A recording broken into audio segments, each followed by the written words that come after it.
to the Coliseum this year. Big bats indeed. The Rays are very good, and we'll tell you why in just a moment. David Price, a very good young left-hander, will take them on for the Rays tonight. He'll be posed by Gio Gonzalez. Game one of a three-game series. The Rays and the Athletics coming up on Comcast Sportsnet, California. Good evening, everybody. Welcome to Oakland A's Baseball, along with Ray Fosse. I'm Glenn Kuiper. The A's took 2 out of 3 from the Rangers, then had a day off, so they're ready to go this weekend, and they're going up against a very, very good Rays team. Numbers don't lie. We'll show you why. Well, the Rays, of course, defeated the A's twice at Tampa, and they're on the road where they're playing extremely well, as you see some great numbers for the Tampa Bay Rays. 12-1 away from Tropicana Field. Best start in club history, not surprising. They're first in runs scored, on-base percentage. Their pitchers are pitching great. They have the complete package when it comes to a great ball club. They have a great manager, Joe Madden. He is leading them. He believes in them. They believe in him. So there's a lot of good things happening. Unfortunately for them, they have the Yankees right on their tails, game and a half behind starting play tonight. But they are a very good ball club. Well, the A's are starting to believe in Gio Gonzalez. He's starting to believe in himself, and it's starting to all come together for Gio. He was great in his last start in Toronto. And the previous start against Cleveland here at the Coliseum. There's the key. The curveball working very well, whether it's to the right-handers or left-handers. The key pitch for him, though, the changeup. Talking to scouts, I said, wait a minute, he has a changeup now. Makes his fastball better, his curveball better, but the biggest thing, if he misses with his curveball, hitters right now cannot just sit on his fastball because he is throwing a changeup and a lot more confidence in the young man, especially throwing that one pitch. So a couple of good young left-handers, Gonzalez and Price, squaring off in game one of what should be a great three-game weekend series. We'll give you lineups, and we'll have the first pitch from the Coliseum in just a moment.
Find out what's possible with the nation's fastest 3G network. AT&T. Rethink possible. And by Corona. Relax and refresh with Corona and Lime.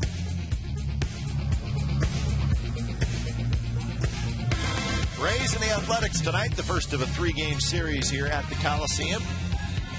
The lineup cards, the ground rules are being discussed as we speak. So we're looking forward to what should be a fun pitching matchup tonight.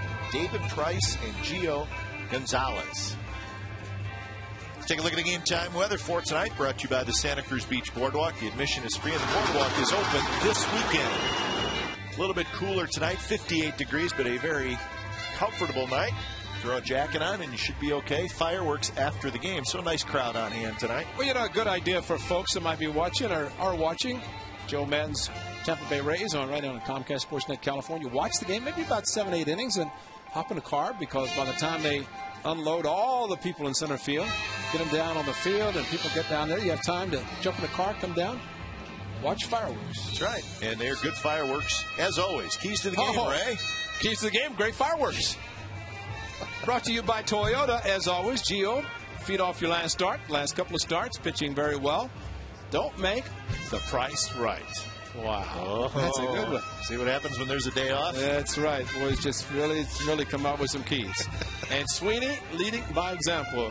Nice article on the Age. Ryan Sweeney from Iowa. But he is playing well, playing every day in right field. Maybe a day off every once in a while. Doing a great job. Josh Donaldson catching Gio Gonzalez as he did last Saturday. Josh's first major league start, in which he had a 2-run home run. Hey, and Gio's pitching. Guess what uniform they're wearing? Green tops, or black tops. Yeah, the alternate jersey at home. Can't wear them on the road. So last Saturday, Gio was wearing green. And all the folks in Hialeah, Florida are watching this performance tonight. I'm sure Hialeah has shut down. Yep. So Max, his dad, and the family, everybody in Hialeah can watch Gio pitch tonight. Well, we hope they enjoy our telecast. Absolutely. Here's the Tampa Bay Rays starting lineup tonight. Jason Bartlett at short, Carl Crawford at left, Evan Longoria at third. Carlos Pena is the cleanup hitter. Lee Ibar, the switch hitter, he'll DH. BJ Upton in center, Gabe Kapler in right. Another switch hitter, Deanna Navarro, is the catcher. Sean Rodriguez will play second base. A's in the outfield, Patterson, Davis, Sweeney. Infield, Kuzmanov, Pennington, Rosales, Barton. Donaldson is the catcher, and Gio Gonzalez looking for win number 4. Gio last start 6 2/3 innings against the Blue Jays. Picked up the win as the A's held on to the 4-3 win. Gio making his 6th start, and he's pitched well. You see a little rock that he is using now in the windup to kind of steady himself. Get his feet under him and then make the pitch. But last Saturday, as we mentioned, you see his first win against the Tampa Bay Rays, his first major league win back in 2008. The only win against them. I don't think he likes the baseball. He's going to get a new one. Throw it out.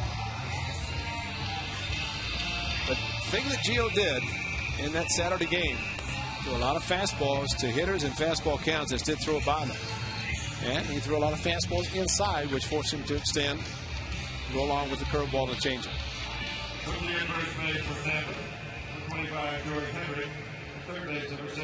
So Jason Bartlett steps in. Jason Bartlett. Bartlett, Crawford, Longoria, the first 3 hitters in this Rays lineup. How about that career versus Gonzalez? 4 for 4, 2 singles, a double, and a triple. First pitch of the ball game is a strike on the outside corner. Jim Joyce will call balls and strikes tonight. And you will hear him.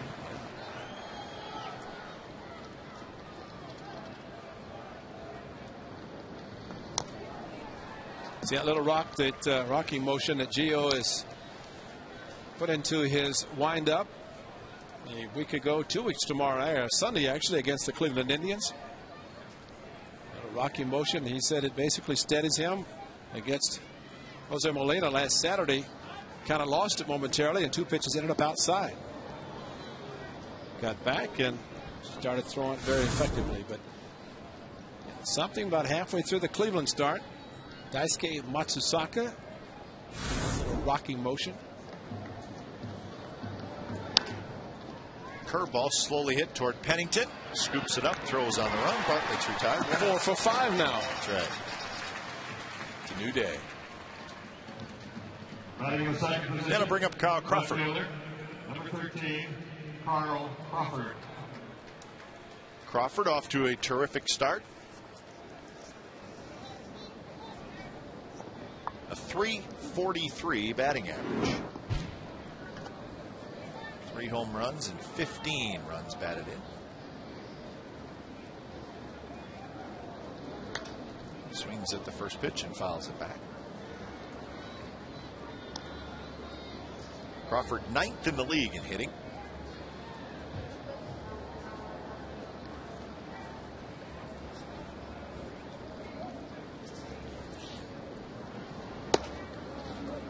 Fastball from Gonzalez, but outside. 1-1 the count. So on our open, the success that the Rays have had in the early going of this season.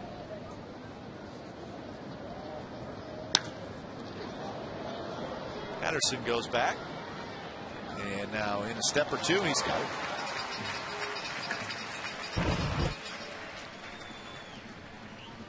Well, for Gio Gonzalez, yes, he is growing rapidly. 2009, 2010. Percentage of pitches for strikes. Last year, different, better this year. Well, how about the plate appearances that start 0-2? Yeah. A jump of 6%, which, well, you may say, well, that's not a real lot. Yeah, it is. That's right. ERA down a couple points. 2.5, as a matter of fact. Fewer home runs. Matsui, his first start. Hideki Matsui got him in Anaheim back on April the 9th. This guy can hit a few home runs. Evan Longoria.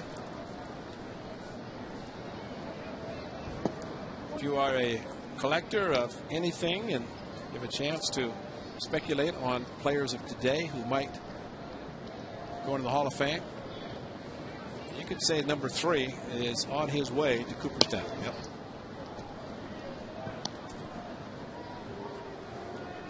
Three 3-0 to Longoria with Pena in the on-deck circle. 5th best batting average in the American League at .349.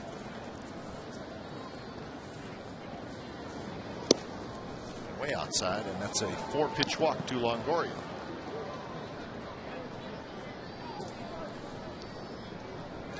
His pitches, he tried to hit the outside corner, and as we talked, he tries to guide the ball a little bit too much to the right-handers outside instead of just going right after the right-handers, especially fastballs inside.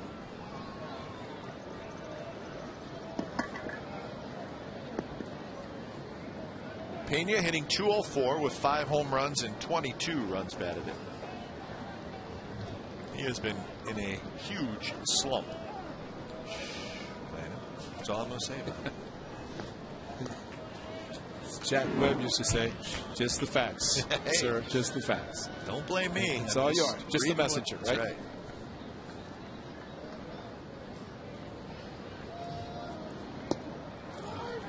That's a good curve. In fact, I'll even give credit to the Tampa Bay Rays media relations department. In their notes, it says, snapped an 0 for 25 slump with a double in his last at bat last night. So I'm just reading 0 for what? 25.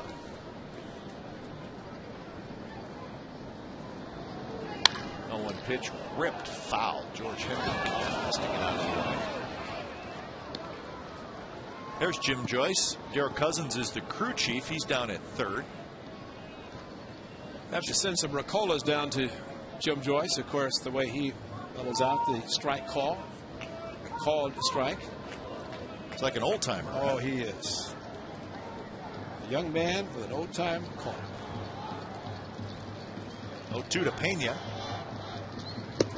Fastball, and did he go? Yes, indeed, says Gerald Cousins. So that's a strikeout for Gio Gonzalez, and that ends the top of the first. Bottom of the first coming up. No score.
first, no score. Cliff Pennington's going to lead it off, followed by Derek Barton, Ryan Sweeney, Kevin Kuzmanov, who's been hot as of late, Adam Rosales. Then is Jake Fox, Rajay Davis, Josh Donaldson, and Eric Patterson. Crawford, Upton, Kepler in the outfield for the Rays. Longoria, Bartlett, Rodriguez, Pena on the infield. Navarro is the catcher. David Price. Good stuff. He's big. 6'6", 225 pounds. Stands tall out there in the mound. Fastball load of mid-90s. Curveball and changeup. And why not use a fastball until he gets ahead? Then he can drop a few curves and changeups. Price wanted to know where that one was. Jim Joyce said it was outside. 3-0 to Pennington.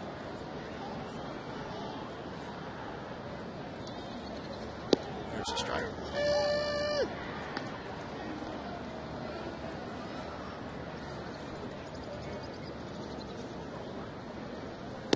And a walk. Not close. Now David Price making his first ever appearance against the Athletics. He's making his 6th start of the season. Impressive 234 earned run average with his 3-1 record. Strikeouts, walks 27-10. Allowed a couple of home runs, but the A's will see the fastball for the first time. Pretty quick move to the plate with a runner at first. And how would you like to say in your resume his first ever win in the big leagues came in postseason? Yeah. 2008, he was brought up and being on the mound when the Rays won their first ever American League pennant against the Boston Red Sox. And David Price was on the mound. It's all downhill after that. Yeah, it was interesting. Yeah. I mean, everybody kind of figured they did such a great job in that 08 postseason. Oh, he's going to be in the big leagues in 09, no question about it. But he started the year in the minor leagues. Bunted foul. Price last year started in the minor leagues, but then was called up on the 25th of May, and he ended up making 23 starts for the Rays. He was 10-7, but not before he went back down and made 8 starts in the minors. He's here to stay now, no question about it. Joe Madden, American League Manager of the Year in 2008, the American League Championship. Of course, the 329 wins, the most. Rays weren't winning a lot before Joe got there, and now they're pretty good. Good to the point they get upset when they lose, and they haven't lose that much. A couple starts ago for David Price, a shutout. Just 4 hits allowed, a walk, and 9 strikeouts. He threw 108 pitches, so he had it all going on that night. Barton gets jammed, pops one to shallow left where Crawford is there to make the catch. So what does he do when he gets ahead? 2 strikes, goes to the 96-mile-an-hour fastball, which he did. Derek Barton. That 08 season that we were talking about, the Rays won 97 games, won the division, but last year 84 wins, so they took a step backwards last year, but they seem to be headed in the right direction this year with their 21-7 record, the best record in the major leagues.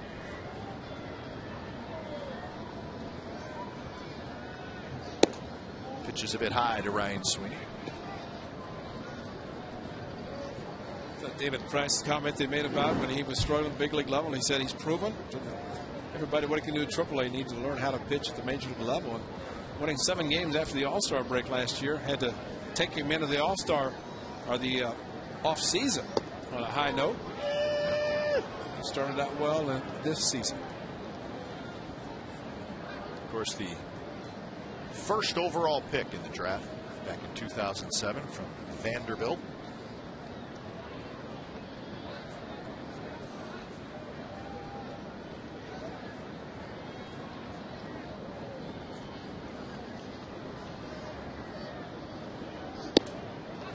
Fastball, 94 miles an hour. See why base runners do not get a very good jump or a very big lead. Price brings his right leg straight up, which means it's tough as a base runner to read whether he's going to go to the plate or to first base.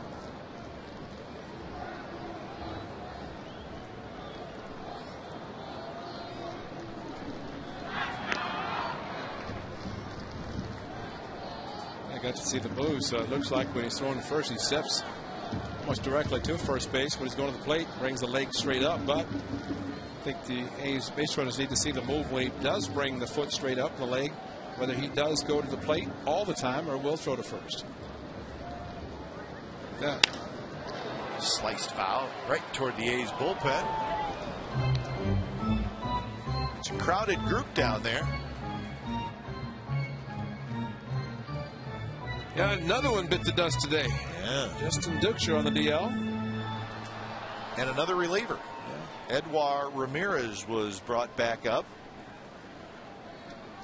So the A's bullpen, and correct me if I'm wrong, Ray, has 9 guys in it. Is that right? That is exactly right. Bounce towards second. It's kicked by the second baseman, Sean Rodriguez.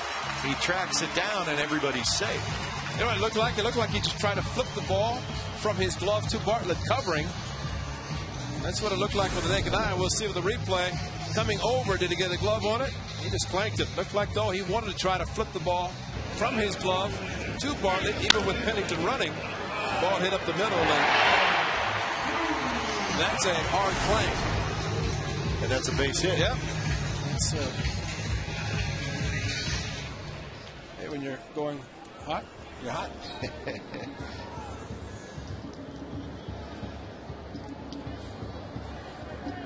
So Kuzminov bats, 2 on, 1 out.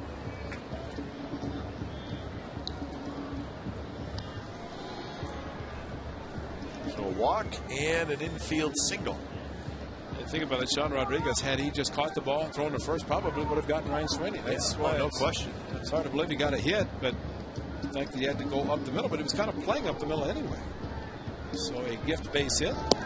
Well, and I'm not sure. I mean, just thinking, let's get 1 out. He could have just flipped it with his hand, I think, to second. I don't know they need to rush it quite that much by flipping it with his glove.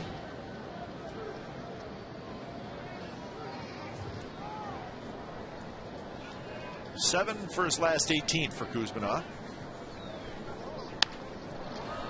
To Price, and that's going to be a double play. A line drive that he caught right near the shoe tops and throws to second, and just like that, the bottom of the first comes to an end.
Time now for our Subway Eat Fresh Ask Glenn and Ray question. You can log on to csncalifornia.com to post your question. Josh from Willow Glen asks, Gio seems different on the mound this year.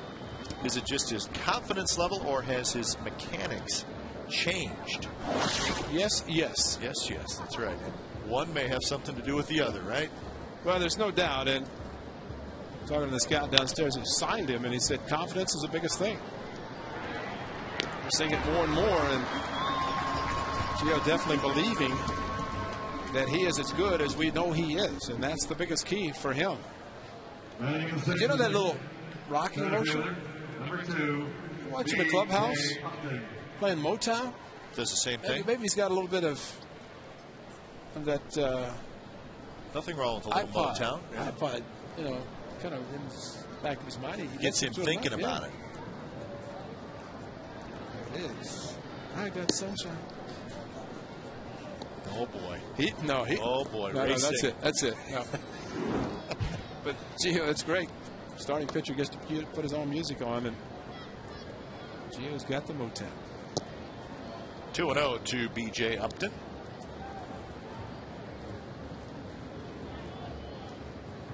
See if Josh Donaldson starts setting up more inside. He's leaving a few two-minute pitches outside. Gets the call there on the outside corner. 2-1. The reason I say that because if Donaldson sets up on the corner and he tries to throw there, but look where he set up a little bit towards the inside, but the ball still catches the outside corner. Gio Gonzalez reaches up and flips to first. And that's the second out. If that ball gets over his head, it's a base hit for Upton.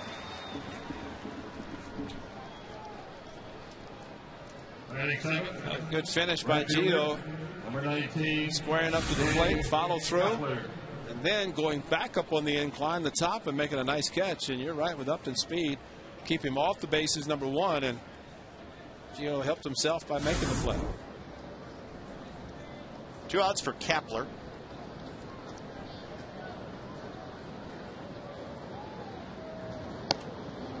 Kapler takes outside, hitting .229 with a homer and 6 runs batted in. Ben Zobrist is the regular guy that's getting the night off for the Rays. Pat Burrell also not in the lineup. Joe Madden talking to him in Florida. He just believes he needs to use his bench. Kapler, of course, plays mostly against left-handers, so he's going to be in there. But for Ibar, Joe said, got to get him in there, get him the lineup. So Pat Burrell coming back, the area where he grew up, went to school.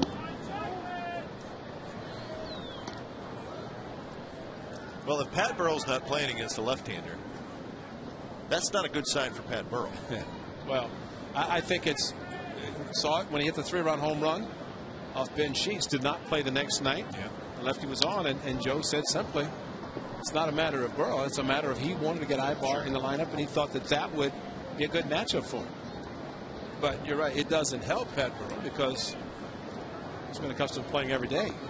And actually, he did that with the Phillies.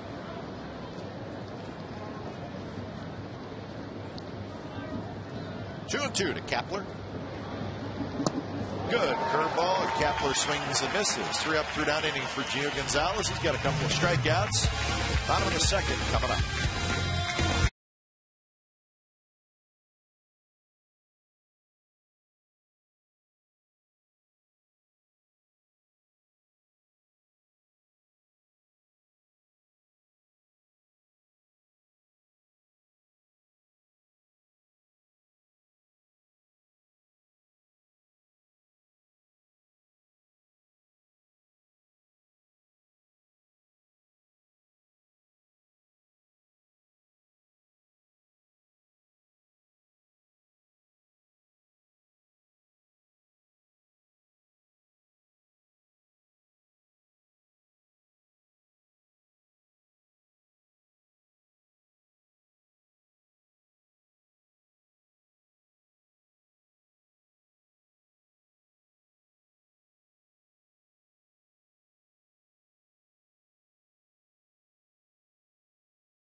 the visiting third baseman tonight, Evan Longoria.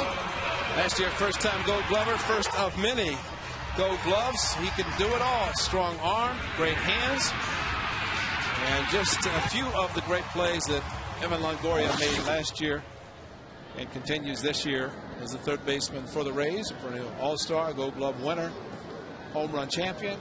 Yeah, he can do it all. And those guys signed by the Rays because the Rays lost so many games. They had top draft choices. They did. And they drafted some very good players, and we're seeing a lot of them. Rosales lines one, and that's a base hit in front of Upton. So Adam Rosales doesn't wait around, and he's got a leadoff single here in a second.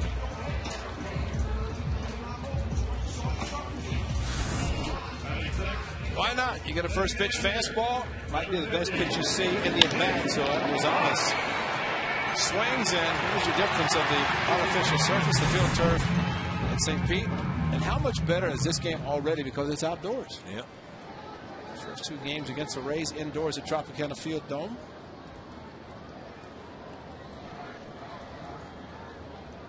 We don't like being indoors. No.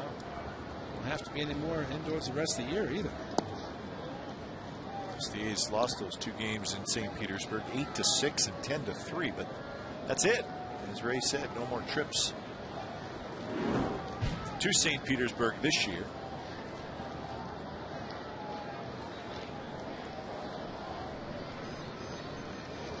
Rays will come back here, though. It's the 4-game series, August 19th through the 22nd. So 7 games here between the A's and the Rays, just 2 in St. Petersburg. Seemed like when the Rays first came into the league that maybe they had to take the brunt of the schedule. But this might be the first time I can remember, at least, for the Rays to start in Seattle, come to Oakland, and go to Anaheim. That's right. They have a 9-game trip. 9-game, but they hit all 3 West Coast teams in the same trip. In the past, they'd come out, play 1, and come back again, play the 2. So I guess they're moving up in the world. Kepler's got it. So Jake Fox is retired. Well, listen, we talk a lot about the schedule. Not everybody agrees with it. Each team has issues with it. And putting together a schedule is very difficult to do. But Batting 7, I do like the idea number of 11, Ron J. Davis. a team comes out west, they play the 3 teams. Exactly. And if the A's go east, you play in 3 cities. That's the way it used to be, right? Absolutely, yeah. And, you know, there is still fuel conservation. I mean, it's a great way to do it. When you are flying across the country, you might as well play all the teams you're going to play in one trip. And ask major league organizations about fuel costs, right? It is an issue, folks. And you think of the Rays and how this benefits them. They're in the West Coast time zone the entire trip. That's right. That makes a big difference. It's huge. Instead of being out here for 6 and going back to the East Coast and then starting all over again. You know what I always liked about those trips for teams is the trip itself kind of had its own personality. You know what I'm saying? We're going west. Right. 3 games in each city. You got a 9-game trip, just like the one they're on. But you kind of looked ahead to that, the 3-city going across country. Not easy to do.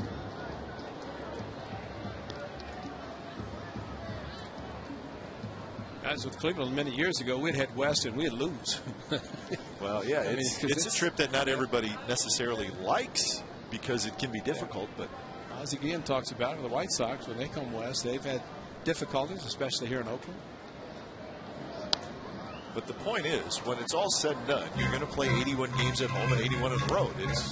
Nobody's going to play more or less. We see may have a rain out or two, but you understand the point.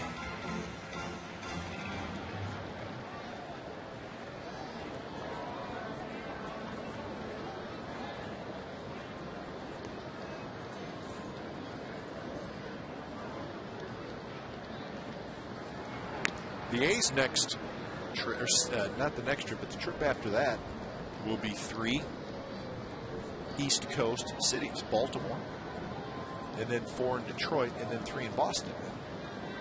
That's a little bit what we're talking about.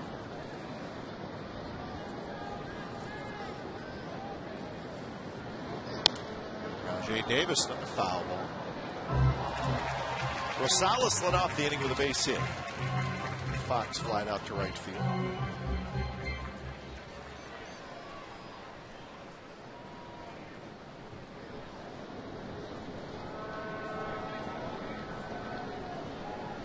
Rajay hitting .243 with a homer and 10 runs batted in.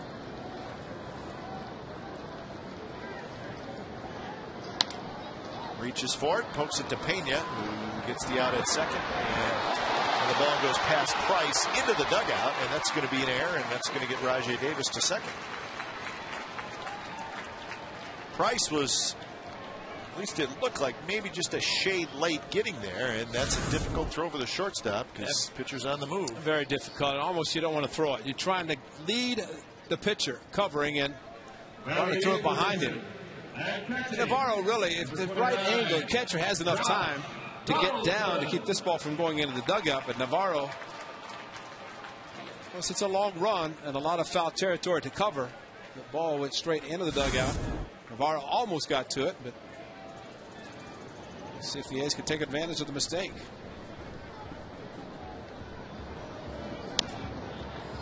That one's popped up, and it's going to be into the seats.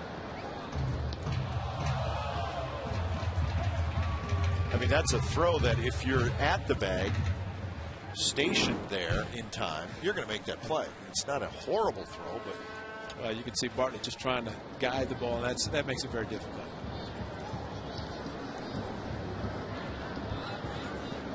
Good breaking ball in first strike. 0-2 to Donaldson. He's 1 for 11. That one hit, of course, a home run.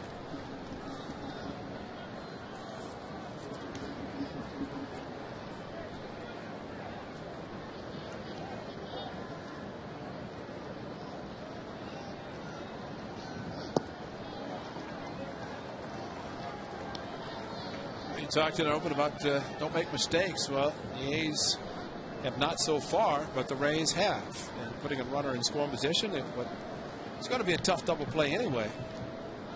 With the errant throw, Rajay didn't have to worry about trying to steal second base.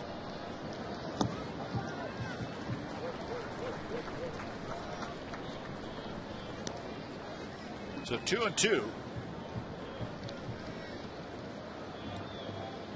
I just think some teams you can afford a mistake or two, but not against the Rays or the Yankees, teams like that.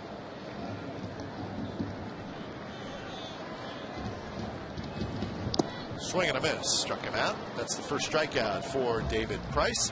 The A's do not score. We're headed to the third at the Coliseum. No score.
Between the A's and the Rays, but guess what? It is Andrew Bailey, Rookie of the Year bobblehead day. 10,000 fans will get an Andrew Bailey Rookie of the Year bobblehead. It's brought to you by Chevron Extra Mile. That's tomorrow. A's playing game 2 of this Tampa Bay series, 105. Order tickets at OaklandAthletics.com. Call 877-493-BALL. And if you're lucky, you get to see Stomper. The day will be complete. That's right.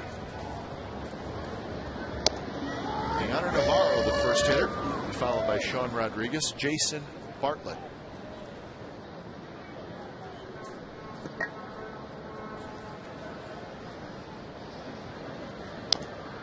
Navarro, a switch hitter, 164 the average. Remember when the A's were in Tampa to take on the Rays, he was serving a 2-game suspension, so we did not see him in that series. He was an all-star a couple of years ago. Did not have a great year last year, and off to a very slow start this year, to the point where when talking to people in St. Petersburg, the Rays get a little frustrated with Navarro.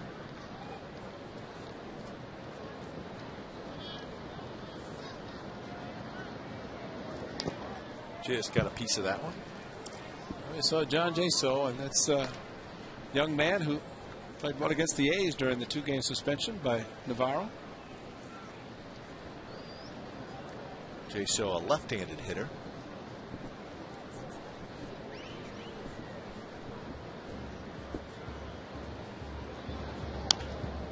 Their bouncer foul. Yeah, I think one of the most amazing things right now as we're sitting here on May the 7th. You look at the Angels, they've lost 7 in a row. The Mariners have lost 6 in a row. Yeah. Both clubs 6 games under 500. Somebody's losing streak will end tonight. That's right, in Seattle. And already the Angels' first inning, 4 runs at the home of the Mariners. Kendry Morales had a 3-run double. So that game 4-0 in the second inning. Weaver and Hernandez, the pitching matchup there. Felix, that was shocking. Yeah. The Angels were just swept in a 4-game series at Fenway, outscored 36-16. So they were dying to get out of Beantown. Swing and a miss by Navarro. 3rd strikeout for Gio Gonzalez. Good hard curveball by Gio, and that's a great pitch, a very tough pitch. He went a little bit more over the top to get that downward break on the curveball and swinging pitch out of the strike zone. Fortunately, the ball came up for Donaldson, one that you want to stay down in the event it does bounce or stays down a little bit more. Mohawk for the Morrow. Mohawk rolling out. Seeing more of those. But Ray, you mentioned the Mariners. As you said, 6 in a row and 10 of their last 12. They get behind 4-0 right now. They don't feel that good about it themselves. They have scored 9 runs total during their 6-game losing streak.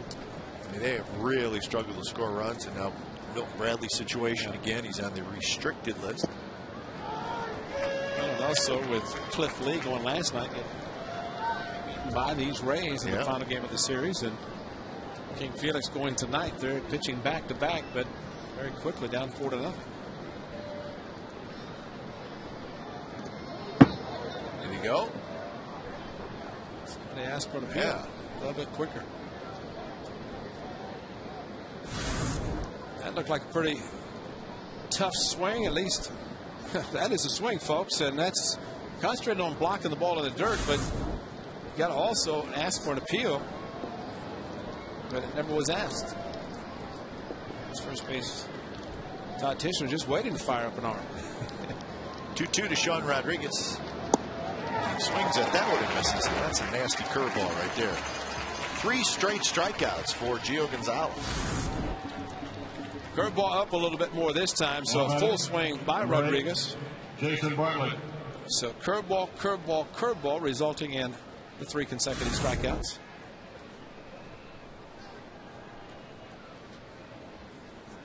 Top of the order, and Jason Bartlett.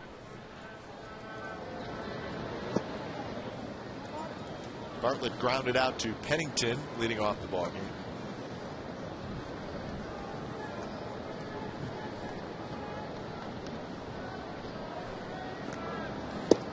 Bartlett, who grew up in the Peninsula, I'm sure had a nice pass list tonight. But you see that back-to-back changeups to Bartlett, and this at bat missed with the first pitch, and he was geared fastball. Got another changeup from Gio at 84, and that's a great pitch for Gio because he had not had it until last year a little bit, but even more so this year.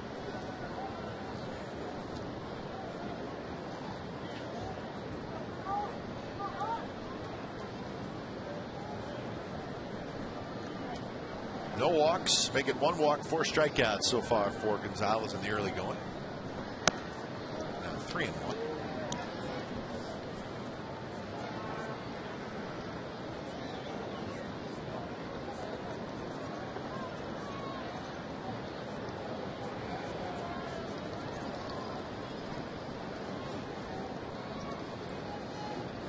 Up and away, and he walked it. That's where Gio's going to have trouble throwing strikes, and he knows it. To the right-handers when he tries to go outside and kind of opens up, the arm drags a little bit, and he misses to the outside part of the plate.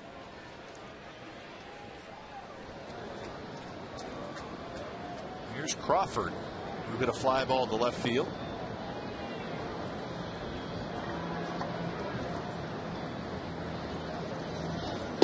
Good curve in for a strike. Eric Patterson, the left fielder, playing very shallow, very shallow. Try to cut off a line drive.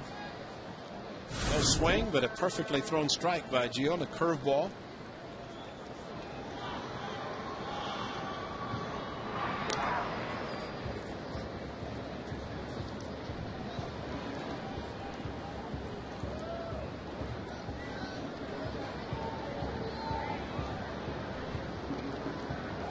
Get this guy with Longoria waiting in the on deck circle.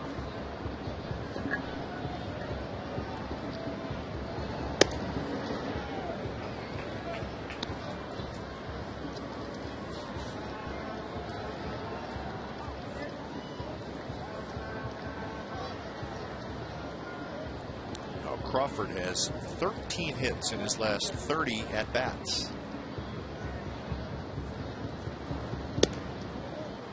Gio now missing high. And Josh Donaldson doing the right thing. And it's just something you got to do with Gio. You got to get out there and calm him down a little bit.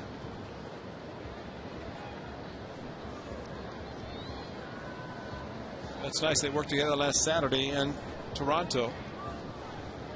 Gio left after 6 2/3 innings. I think Fred Lewis was thrown out at third. Third out. Still be playing.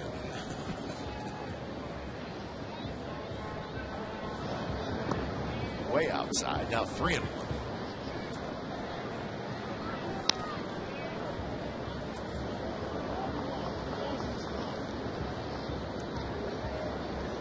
I figured this would be a challenging fastball. On the Longoria's in the on deck circle. Carl Crawford, though, just right back and let it go. Popped him up.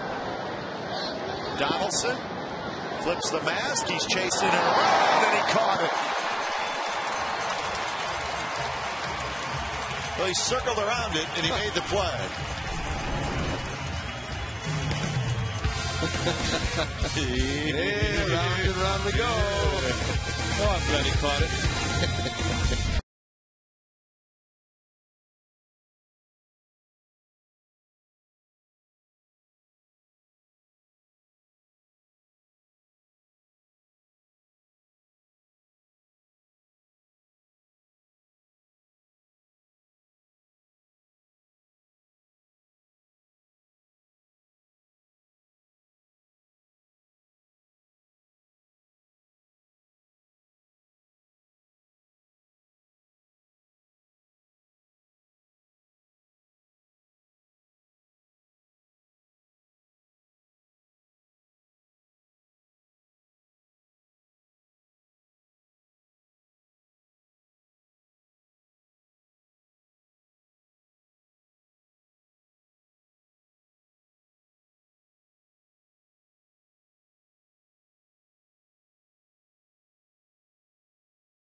The Jackets are on tonight. Oh, but they'll be here late for the fireworks, too. Right. Be ready to go. Eric Patterson steps in. Patterson hitting .216 with 2 homers and 5 runs batted in. Second home run came on Wednesday against Colby Lewis. Went down, hit a breaking ball out of the ballpark.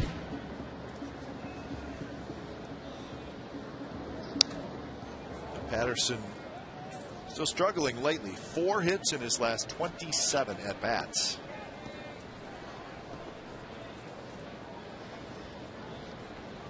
And he's been a regular in the lineup for almost 2 weeks now.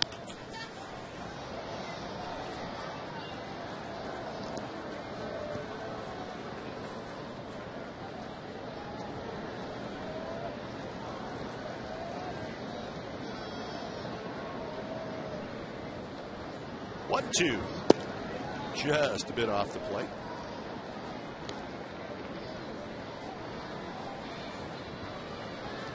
See why Price can be so tough on lefties, the way he has that 6'6" frame.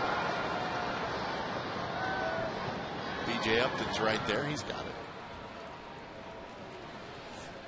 B.J. hasn't missed an inning since he got hit in the right kneecap. Remember that game? We had him leaving soon. We were hoping he'd be leaving, but boy, he showed something after the numbness went away after 3 innings. Well, that's the love of the game and wanting to play. You play through that kind of an injury when he fouled the ball off his right knee, which would have been his back leg, yet stayed in the game even though he couldn't feel anything in his right knee. And then he got a hit in that at bat and stayed in the game, but he was hurt.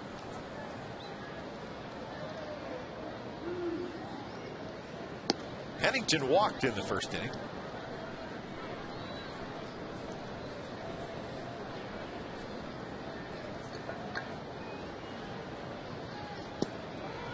That's the good news. The bad news is he ended up getting doubled off second base to end the inning. Kuzmanov hit a line drive that Price caught, spun around and threw to second and doubled up Pennington.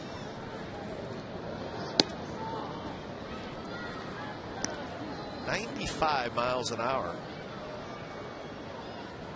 Doesn't really look like he's throwing that hard, but he's at 6'6". Curveball line to left. Crawford was playing shallow. Got a good jump. Made the catch. 2 outs here in the bottom of the third. In-depth sports news for the Bay Area fan. We got it. Sportsnet Central tonight at 10:30 on Comcast Sportsnet Bay Area. Full baseball night. Playoffs. Sharkies will play tomorrow. Game 5 at the Shark Tank. With a 3-1 lead in that series for Detroit. So the Sharks will try to wrap it up tomorrow in front of the home fans. 0-1 to Derek Barton.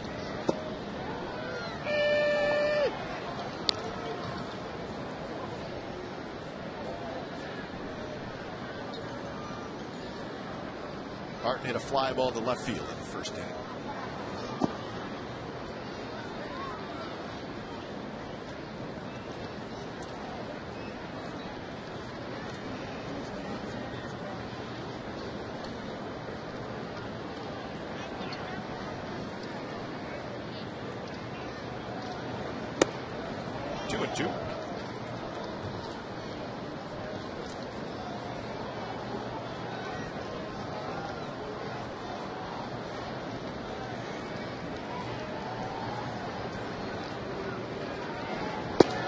Strike 3 call. Good fastball right on the outside corner. Second strikeout for Price. We're through 3 in Oakland. No score. Rays and A's.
splash of cash with hundreds of prizes every day until July 5th. Visit cashcreek.com for more details. Pitchers duel so far. No score. Top of the 4th inning. Gio Gonzalez and David Price both look to have their good stuff tonight. I see a right shoulder almost come up from Jim Joyce. I was thinking about it. Yeah. 2-0 to Evan Longoria. Keeping an eye on that Angels-Mariners game. 4-0 Angels now in the 3rd inning. The Texas Rangers won their game tonight. Of course, the A's and the Rangers tied for first place coming in with 15-14 records, but Texas beat Kansas City 4-1 today. How about this race? C.J. Wilson, complete game. Zach Greinke has yet to win.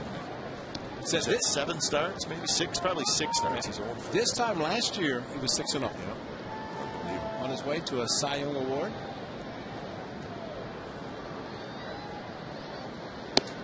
3-1 outside, and that's a leadoff walk. Time now for our legendary performance. It's brought to you by Nation's Giant Hamburgers. April 2nd, 2002. That's Carlos Pena against Texas' Dan Maselli. Walk-off. Carlos Pena, much to the delight of then manager Art Howe. When you've got a giant appetite, it's got to be Nation's Carlos Pena. Got to run that back and see all those guys congratulating him at home plate and see how many you can recognize. Yep. Saw Chavez, and that's it. Well, Carlos Pena hits this one to left center. Hits it pretty well.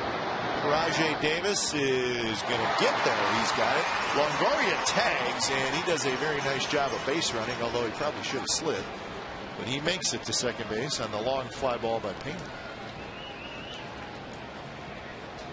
Carlos Pena did not have a lot of highlights in his short time with the Athletics, unfortunately. If he did, he'd probably still be here, but that was one of them. This ball deep enough, and once Longoria realized he was not going to leave the park or be extra bases, went back to first base and tagged. But what a very nice young man, Carlos Pena, and of course a free agent after this year. As we discussed in Florida, the few guys, Crawford, another free agent, and they're hard to sign. We sign some of these guys. And if they do, it's going to cost them a lot of money, and that's why Andrew Friedman ownership group said, please, let's draw some people so we can keep some of these good players. And of course, if you said, hey, what are you going to trade Kyle Crawford? Well, you could get a boatload of players back, or Pena, or both. But you can't trade them if you have the best record in baseball. I mean, you're trying to win a World Series. Line drive, that's a base hit.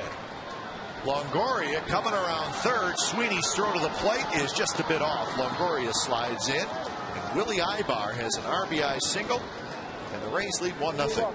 So that base running play by Evan Longoria, which I'm not sure a lot of guys would have done, but it leads to a run. Yeah, because it would have taken 2 singles to get him in from first base. Fastball left up, and Ibar going with it perfectly, and Longoria read it perfectly. He's able to score. The little things that help the club win, and that's what Longoria did. A walk, comes around to score.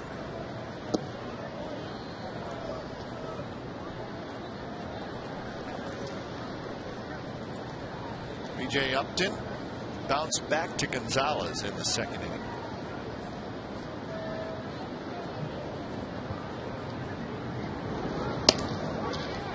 Snap throw, not quite in time. Boy, nice play by Donaldson.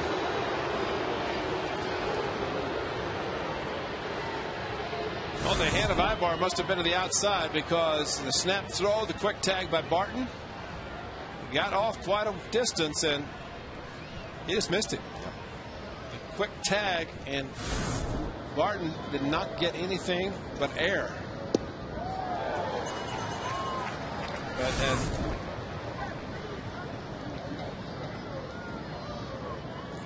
It's a tough play for a first baseman because he does have his back to the bag and to the runner coming in, just as Donaldson in Toronto with a runner scoring had his back to home plate and threw the glove down. And you almost have to, if you're the first baseman, you almost have to sweep tag, don't you think? That's the only way you can do it, Yeah. because you can't get back to the bag. Yeah. I mean, your back is to the bag when that happens, and you know where the bag is, and you just turn your body around and try to make as quick a tag as you can. And a smart base runner, in this case Ibar, got his hand, and like I said, it was just all air on the tag. Good pitch, and Upton swings and misses. Did get a piece of it, but Donaldson hangs on. That is 5 strikeouts for Gio Gonzalez. 2 outs here in the 4th. On the hard curveball, and with the curveball, Gio is finishing his swing, Number 19. or finishing his delivery, and Upton finishing his swing with a swing and miss. So here's Gabe Kapler.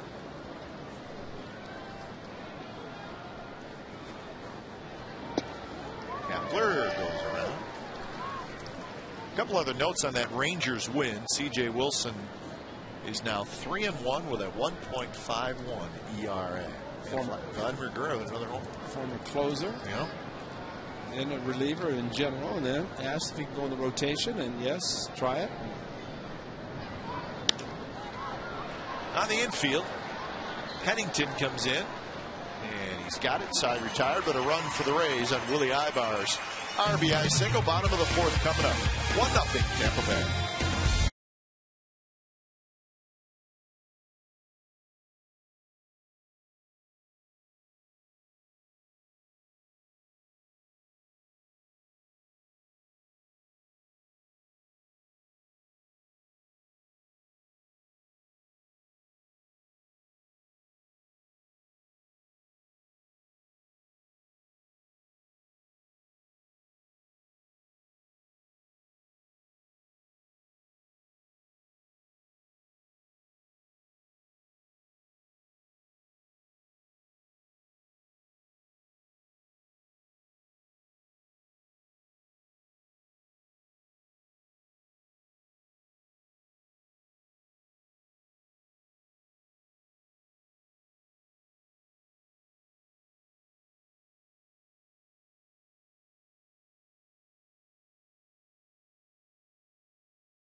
AT&T. Which 2 pitchers share the major league record for most career one-hitters? We do that in honor of One Hit Wonder Night. Of course, that's with the fireworks. The music for the fireworks will be all one-hit wonders. The theme tonight. Yeah, Nolan Ryan had a few. Nolan Ryan is one of the 2, I'm almost positive. So Nolan Ryan, the most no-hitters, and I think the most one-hitters. He must have been pretty good. What if this is in honor of the late, great Hall of Famer Robin Roberts, who passed away? Oh, yeah. Of course, how about Robin Roberts? Something like, what, 605 starts. Over 300 complete games. He gave up a whole lot of home runs, but it's all right. Solos. Yeah, 83. Robin Roberts passed away. Another great Philly. Number 36, right? Yeah. I thought what Roy Halladay said, who is now with the Phillies. He Robin Roberts was in spring training and actually talked to Halladay, and Halladay is one of those pitchers who, as we know, pitching for the Blue Jays and now the Phillies, when he takes the mound, he goes the complete game, and it was an inspiration for him to talk to Robin Roberts about that same thing, that number of complete games, and it sounded like Halladay pitched the game for Robin Roberts as he pitched on the day he passed away. Kevin Kuzminoff flips one shallow right. A long run for Kapler, but he's going to get there.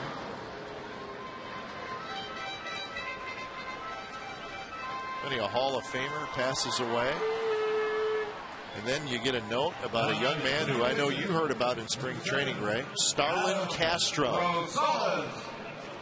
Usually a premier prospect for the Chicago Cubs, a shortstop. I know he was kind of the talk of spring training. Scouts said, hey, this guy's going to be a star. Well, the Cubs brought him up, and he played in his first game today. He was 2 for 5 with a 3-run homer, a triple, 6 RBIs. In his first at bat, that's when the home run happened. 6 RBIs in his major league debut. Starlin Castro. Scouts will tell you he's going to be a star. And how many players have ever done that with that many ribbies in a game? Ben Green's on that list. Well, it says he's the 6th player in Cubs history to homer in his first at bat. I saw a note. Last was Ben Green. Yes. Yeah.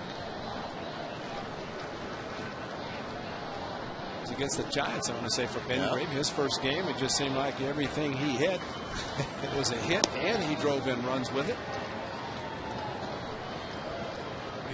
The last couple years, just say you've seen a kind of a new era of young stars coming into baseball. Foul territory, but a lot of room. Pena drifting back, and he reaches up and he makes the catch. So David Price has retired 8 in a row. 1-0 Rays after 4.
Come to bat here in the top of the 5th. Navarro, Rodriguez, and Bartlett against Gio Gonzalez. He's wrapped up. He's warm. It's a bunch. Can't wait to go down on the field for fireworks and post game. Yep. And of the fans in attendance tonight, and those will be going down on the field for the fireworks, is probably this crowd very good tonight, and probably one disappointed young man who happens to be celebrating his 40th birthday today.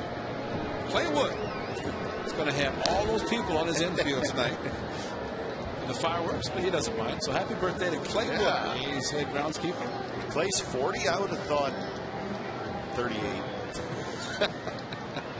Plays one of our favorites. They said he's getting old. I said, you do not know what old is.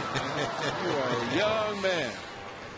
Time now for our trivia answer, brought to you by AT&T. Which two pitchers share the major league record for most career one-hitters? Line 11 in there too? No, Bob Feller and Nolan Ryan. 12 career one-hitters. Sean Rodriguez.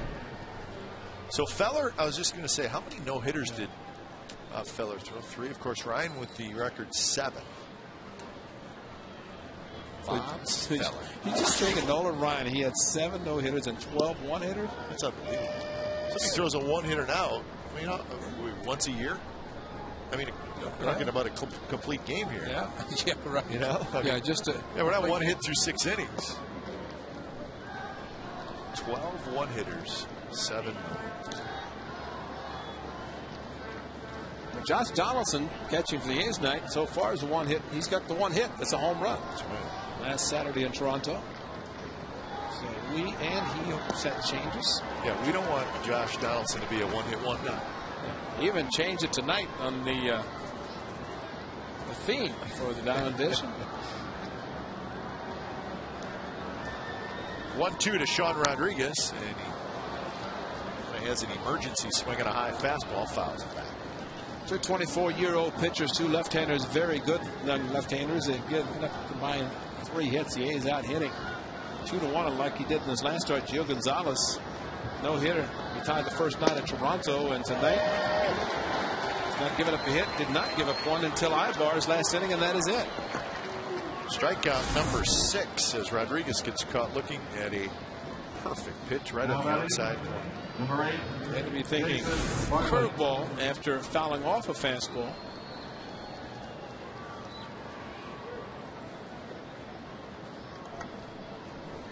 Top of the order, Jason Bartlett.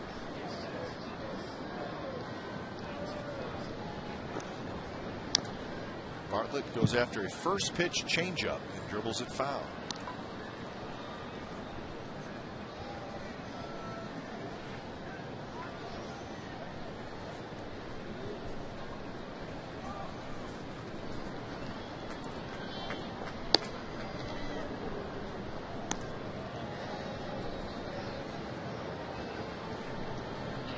Ground out and a walk for Bartlett.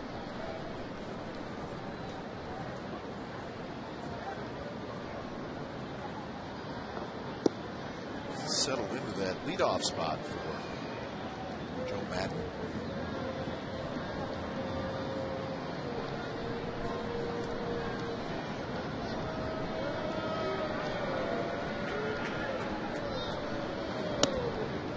And now 3-1. Gio frustrated that time.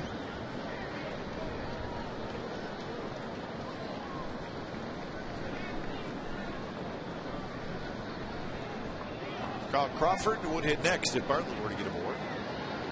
And he does. The 2-out walk. And Gio's going to go for a walk. That's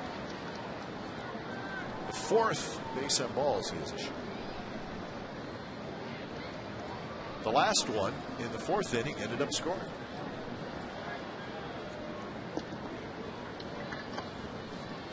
So Kurt Young will visit. Pretty consistent night for Gio. When he has missed, it's to the right-handers. Bartlett twice, Eman Longoria twice, and the pitches just missing outside. That's something to talk about? Well, you know what? I want to get this in. I thought it was important. Brad Ziegler starting something new tomorrow. Pastime for Patriots. It's in conjunction with Oakland A's salute to the Armed Forces Day. There's Brad. Purchased 200 tickets for tomorrow's game. There's Zig. Those will be distributed to military families on behalf of this newly created foundation in Pastime for Patriots. Great job by Brad Ziegler. A's Community Fund matched his donation and contributed another 200 tickets. So 400 tickets will be given away, thanks to the A's and Brad Ziegler, to tomorrow's game. So Ziegler very pleased to be launching Pastime for Patriots. Bobblehead man right there. Yeah. So big day tomorrow. And some lucky fans will, lucky families, military families will be able to come out to the ball. And the 3 other days throughout the year that Zig will be doing that. You got those 2? July 9th, August 6th, and September 21st. He will buy 150 tickets per game, and the A's will match that. So they're giving away 300 tickets for those 3 games. Swing and a miss. He struck him out. Gio Gonzalez has 7 strikeouts through 5 innings. Still 1-0 Rays as we go to the bottom of the 5th.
Crazy Legs.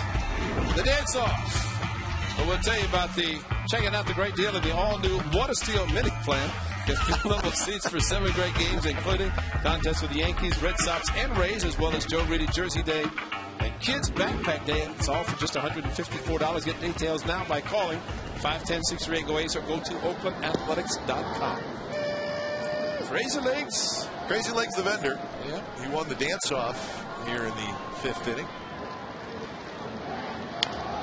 Jake Fox bounces it right back to Price. And that's the first out. You know, in New York, they have Disco Stu, who dances in one of the innings. But I got news for you, Disco Stu. Oakland's coming to find you, because we got Crazy Legs the vendor. Bingo! There he is. 0-19. He does that all the way up and down. I mean, he stays in great shape, walking the stairs with the Crazy Legs. Kettle corn man. He's our man. Well, she brings some kettle corn up here. Get those Crazy Legs up here. Well, the A's would like to get the Crazy Leg on the mound there. David Price. Yeah, it ain't happening. One attempt, and it just triples foul.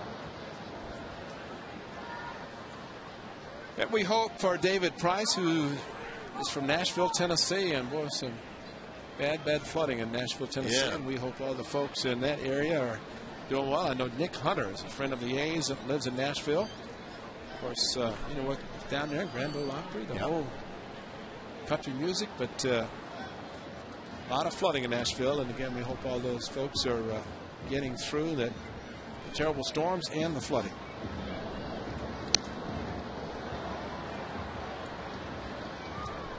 Brad Lidge with the Astros had to go home to Mississippi with a big hurricane that hit there. Yeah. Got his family's home. Rory Oswald. That's so. Not Lidge, but Oswald. Thank you. Just off the plate to Davis.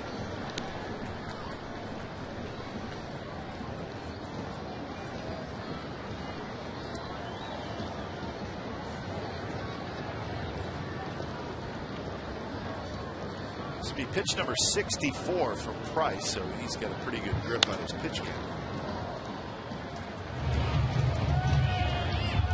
Good grip on his fastball and curveball, too. Not many changeups tonight, but just throwing heat. Juan Rivera has just homered for the Angels. It's now 8-0 Angels over Seattle in the 4th inning. Swing and a miss by Rajai Davis. He strikes out. 3 strikeouts for Price. Well, the big curveball, something you don't see very much. You see the catcher Navarro with 2 strikes on the batter. He's got right hand behind him. You're always concerned about having to block a ball in the dirt with 2 strikes to prevent the runner from advancing. And when the right hand, the throwing him behind his back like that, it's okay until 2 strikes.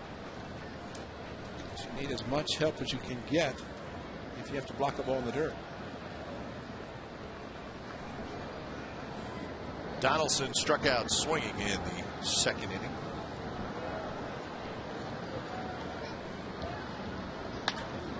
On the ground, right to 3rd. Longoria has it, flips it to Pena, and just like that, he's retired.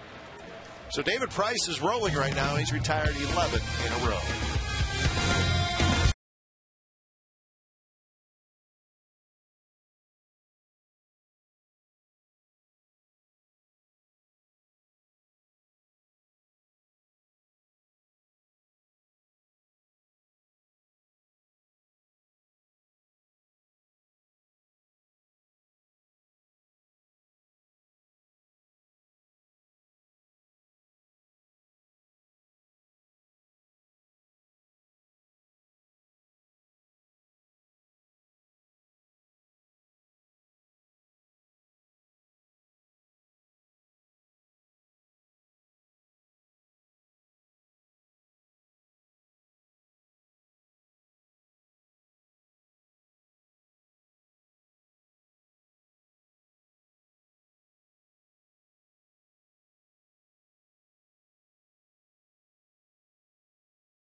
To return home to the tank and home to close out the Detroit Red Wings. They lead the best-of-7 series 3-1. Coverage begins at 6:30 with Sharks pregame live. The home of Sharks playoff is Comcast Sportsnet, California. It is Game 5 tomorrow. Good luck to the Sharks if they can finish off the Red Wings. First pitch swinging, Longoria. He is retired by Pennington. 1 out.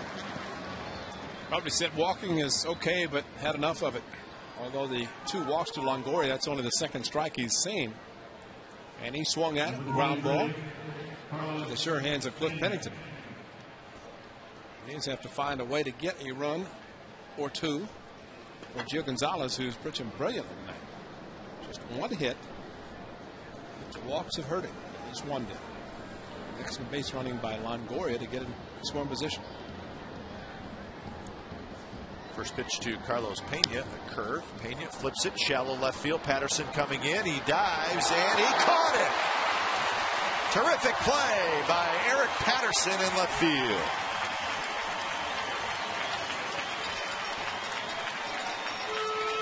Well, 2 pitches, 2 outs, but great speed in the outfield by Eric Patterson out of nowhere. That was a tremendous play, utilizing the great speed. Headlong dive, and Pennington, who was going out, was there to back up in the event he didn't catch it. But what a great play by Patterson. And the first pitch to Ibar, strike.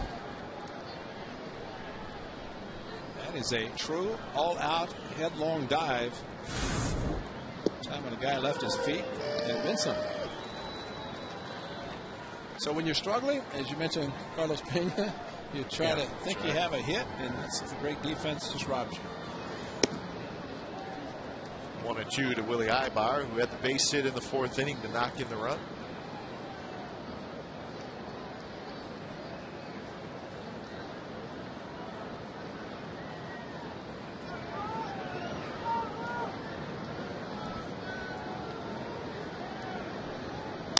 Curve bounce to third. Kuzmanov takes care of that. And how about that? A 6-pitch inning for Gio Gonzalez. 3 up, 3 down. Bottom of the 6th coming up. 1-0 Rays.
Sixth inning, it's time for the Coors Light Freeze Can.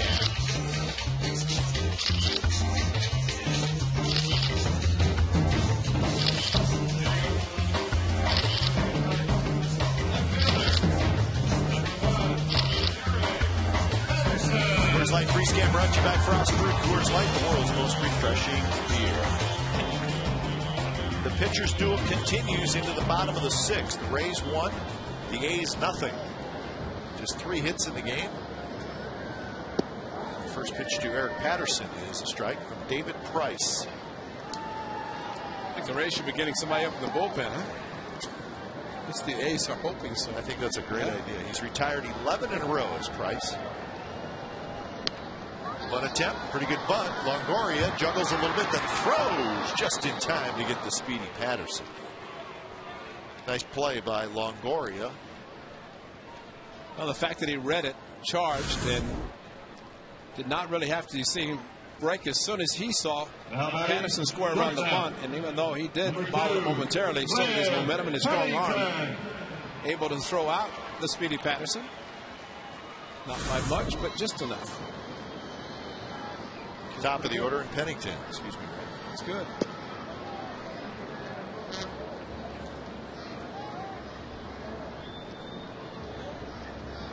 Pennington a walk and a line out. He takes low.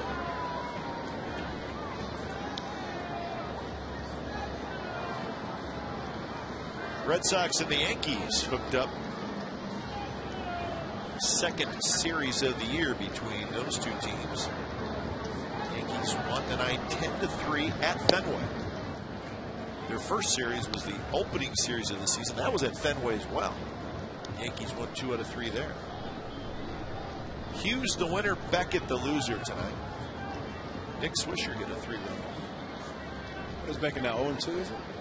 What's his record? Well, his record is 1-1, but his ERA, he gave up 9 earned runs tonight. His ERA rate is 7.46. That's right. He was 1-0. He was 1-0. Very high earned run average. Well, it's higher now. 7.46.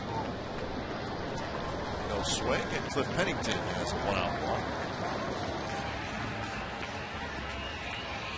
Well, Bloomberg Sports, the leader in data analysis, has developed an analytical product being used by baseball clubs. There's also a product for fans. To improve your fantasy player, track your favorite players and teams, go to BloombergSports.com for more details.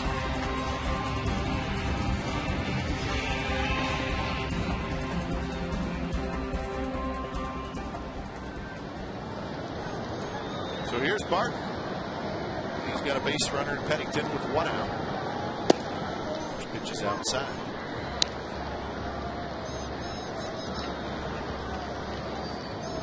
Yankees maybe a little bit concerned though. Robinson Cano was hit by a pitch in the knee and he had to leave the game.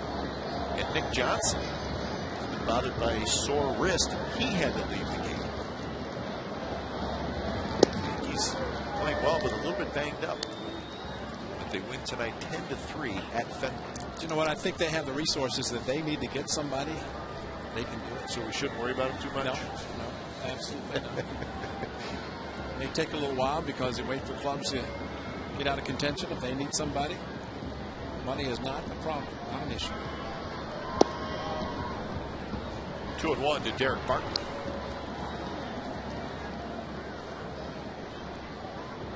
How about Jamie Moyer tonight, Ray? Our old friend Jamie Moyer, a 2-hit shutout. Is he 48? 2-hit shutout. 7-0 over the Braves.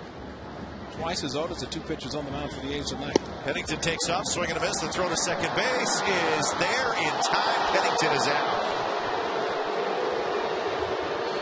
Jason Bartlett, he had to go up the line just a little bit, but it ended up Pennington had to slide right into the tag. Quick release by Navarro, but the important thing was the play at second base by the shortstop Bartlett to go up the line and actually block Pennington off the bag. There's nothing he could do by straddling the bag towards the first base side, and Cliff stood right into him, and that quickly the inning's over. How about that? Strikeout number 4 as Barton gets caught looking. 6 innings in the books. 1-0 Braves.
Top of the 7th inning from the Coliseum. A little over 19,000 tonight, so a nice crowd on a Friday night. Upton, Kepler, Navarro against Gio Gonzalez. Indeed, a duel tonight. Just 3 hits in the game. 7 strikeouts for Gonzalez, 4 strikeouts for Price.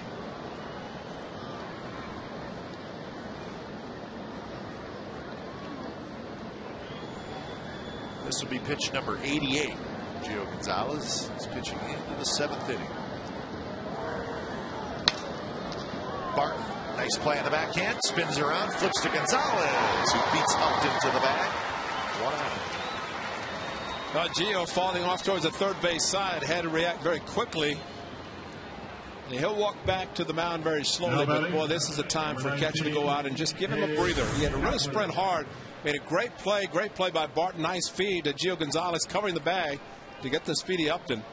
But when a pitcher has to exert that much energy that quickly, it's going to take him a moment to get his breath back, to gather himself. And there are times we've seen some long shots hit with that first pitch, or the pitcher just doesn't quite have it. So it's something that, again, a young catcher can learn. Just to go out, just coming out to give you a breather. So, not to say the pitchers aren't in shape, but this guy's breathing. Yeah, you're right.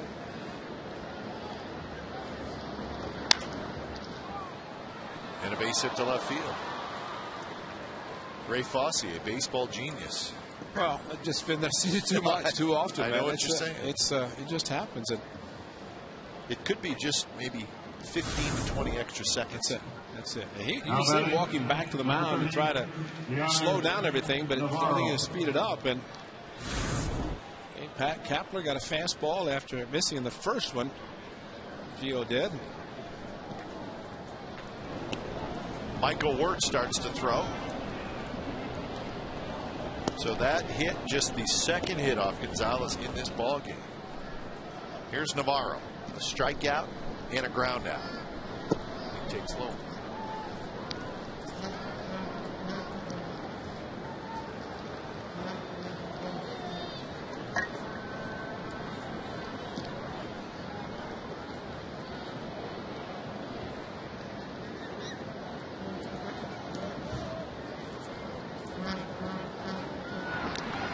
The Blue Jays beat the White Sox 7-4 in 12 innings. That game in Chicago.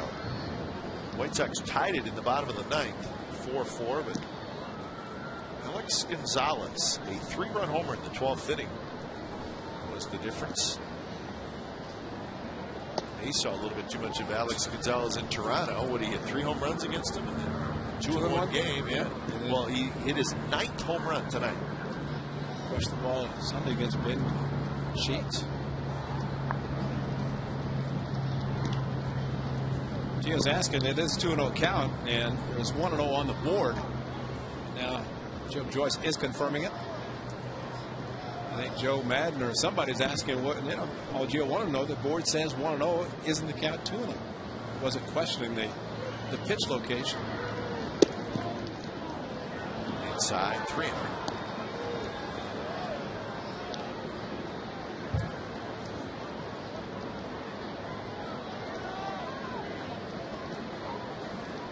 That is Sean Rodriguez waiting in the on-deck circle.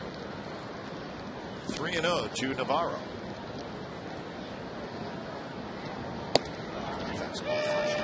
That win by the Blue Jays, their 6th win in a row. The Yankees won their 5th in a row. Tampa Bay has won 4 in a row, so most of the teams in the AL East playing good baseball. Strike on the outside corner, 3-2.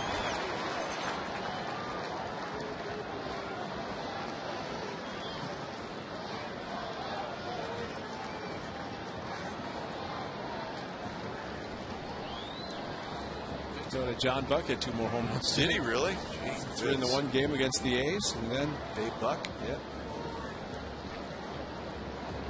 That one's low, and Gio Gonzalez walks Navarro. So that is 5 walks now by Gio.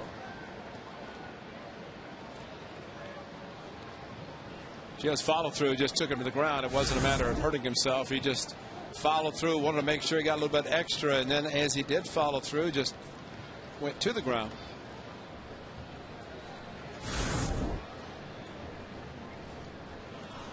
Now batting, number 1, Sean Rodriguez. So here's Sean Rodriguez, 2 on and 1 out.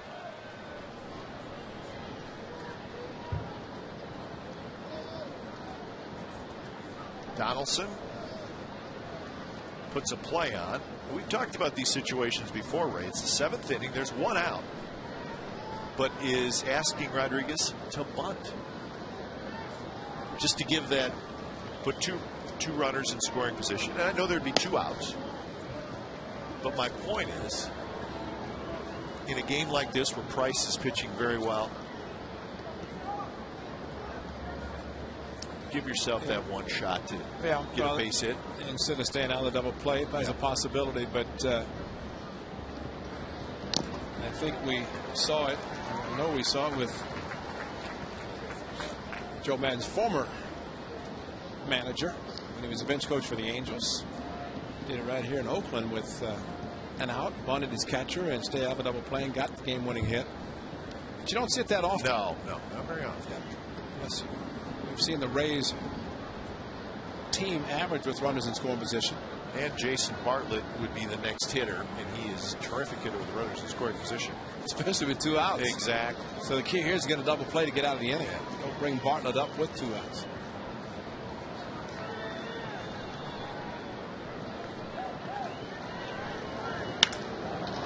Driven to center. Davis spins around, goes back, and it's over his head.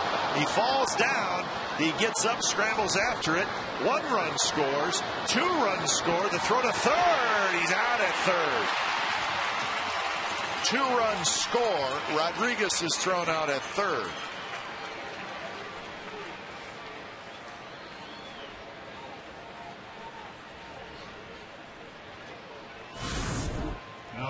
This ball looked like it was knuckling out to center field off the bat of Rodriguez, and Rajai Davis just got fooled maybe the way the ball was hit, and maybe it was knuckling a little bit, but Navarro, the catcher at first, read it perfectly, and the throw to third to get Sean Rodriguez, who was going for 3.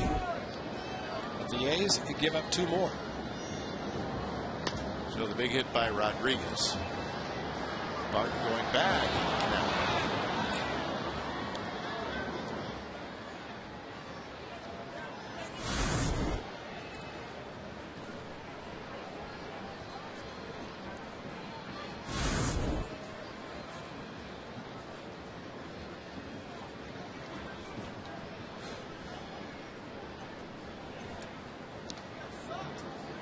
Bartlett has walked twice tonight. That one inside.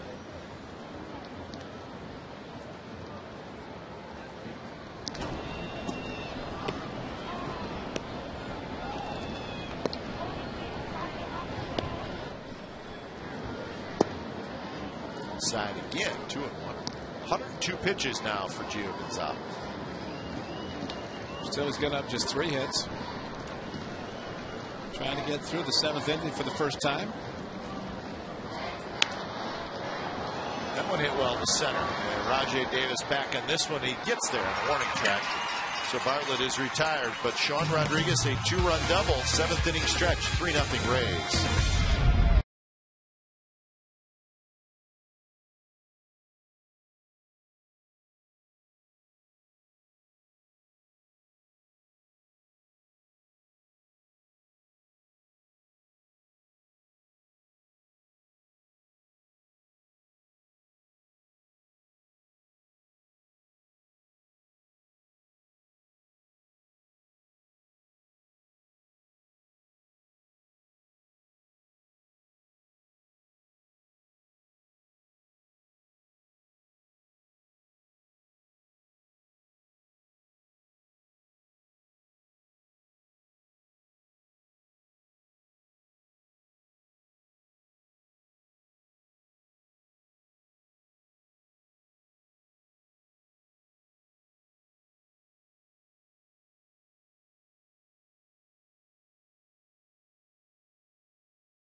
Number 21, Bottom of the 7th, the Rays added 2 in the top of the 7th, so it's now a 3-0 Rays lead for David Price.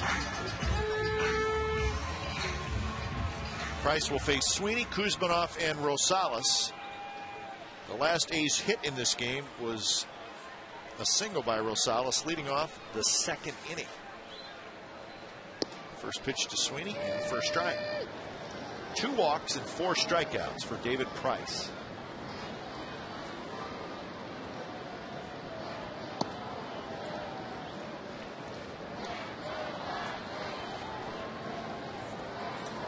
You hear the chants, "Let's go Oakland," that would be a good idea.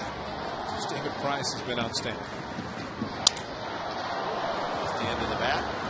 Broken bat. Price takes care of it. Sweeney is out. He's now 1 for 3. Well, fans, visit the official online shop of the A's at Oakland Athletics. Browse the largest selection of official gear, including the latest apparel, nostalgic memorabilia, and authentic classics for the whole family. Get your gear from the official source, the OaklandAthletics.com shop. Accept no substitutes. Better not. Because these logos are very important. Yes, they are.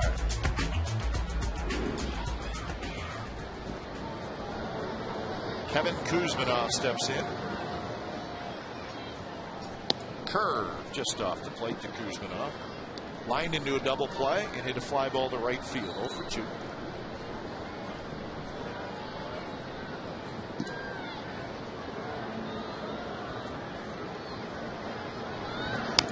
Kuzminoff swung at a pitch that was inside. Twins had their first rain out today. That's something. Yeah, the Twins rained out. And when they sell out every game the way they have been and look like they're going to, they will play a lot of day-night doubleheaders, at least for the rainouts. Like tomorrow. Minnesota is hosting the Orioles. They'll make that game up tomorrow. So a day-nighter at Target Field. It will not be a 2 for the price of 1. No. See the first game, clear the stadium, boys, and have a nice steak dinner, and head back out on the field for the night game and fill it up again.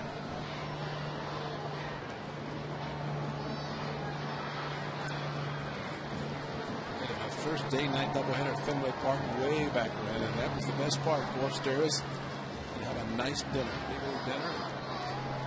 Settle down, relax a little while, and strap it on for the second game. Swing and a miss. Another strikeout. Number 5 for Price. He is in complete control right now. The A's did not see this young man in Tampa in the 2-game series. He saw Davis and Shields and see them the next 2 days. So the 5th man of the rotation is tonight's starter for the Rays. And it's pretty good. Matter of fact, he's very good. Just 24 years old is David Price.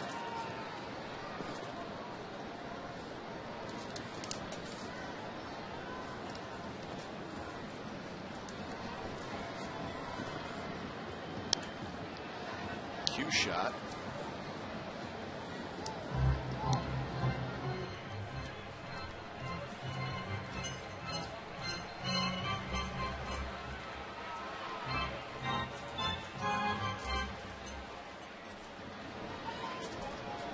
Breslow back up.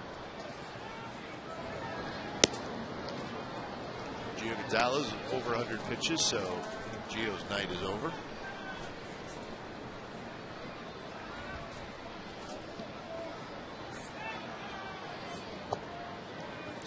Gio could not do anything about tonight. Of course, the only way he could have done better is to pitch a shutout himself, as David Price is. He just gave up 3 hits. And a quality start, yes, but unfortunately on the end of a 3-run deficit.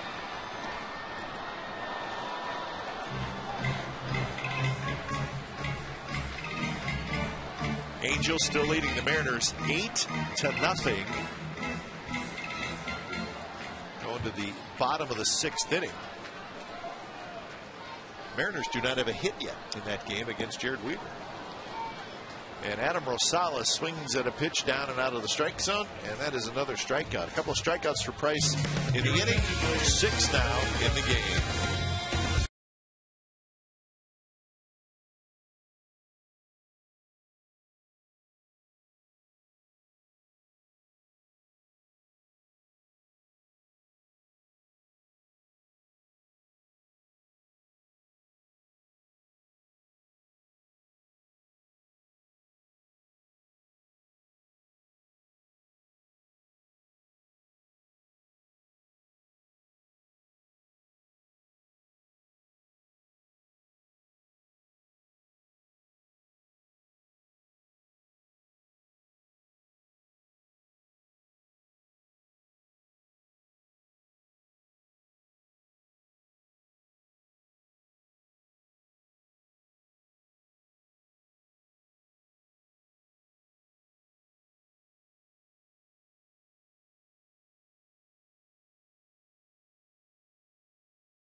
Telecast is presented by authority of the Oakland Athletics and may not be reproduced or retransmitted in any form, and the accounts and descriptions of this game may not be disseminated without the express written consent of Athletics Investment Group, LLC.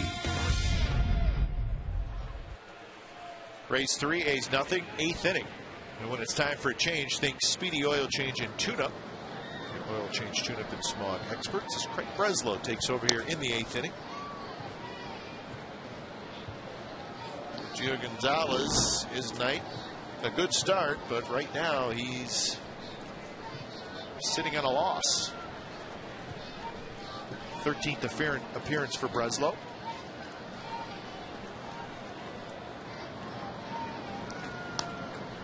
Check swing by Crawford, and it's 0-2. Crawford is 0 for 3 in the game. He'll be followed by Longoria and Pena, so the heart of the order for the Rays.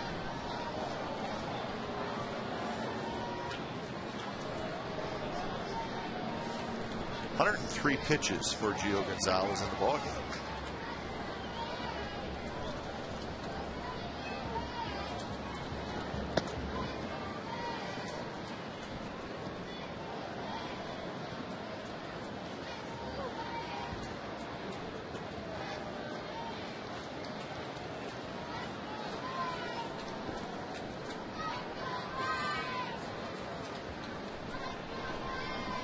Swing and a miss. He struck him out with a slider.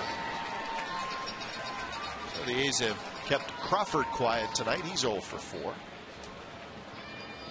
After 7 strikeouts for Gio Gonzalez, the first by Breslow. Hard slider, and Breslow really happy with the way all of his pitches are coming back. Fastball and slider, a little more velocity, which helps both pitches.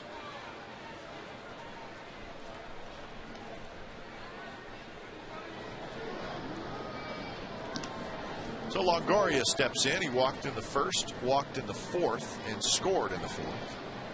And then grounded out to short.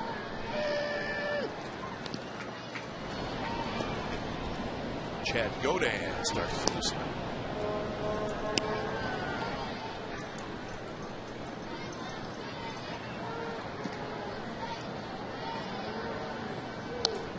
Good swing by Longoria. He fouled it back.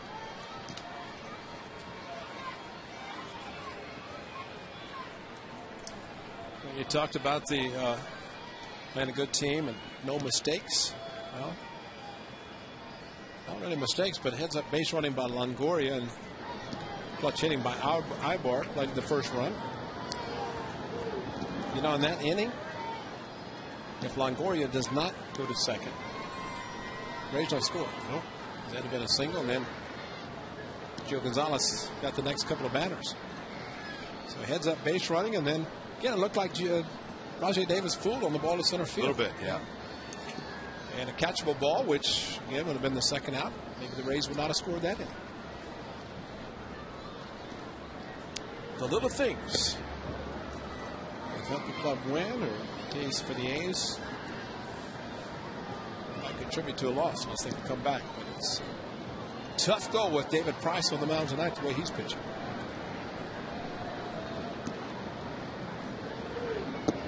Now 3-2 to Longoria.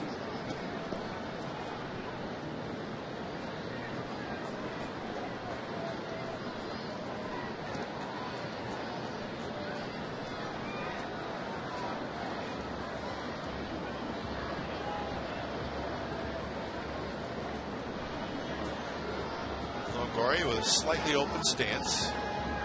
Right, he takes outside, and that's the third walk for Longoria. Sixth walk issued by A's pitchers tonight. Number 23, Carlos Pena. So here's Pena.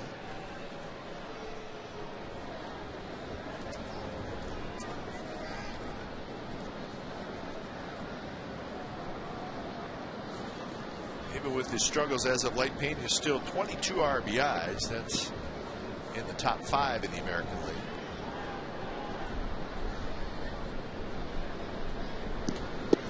Slider for a strike.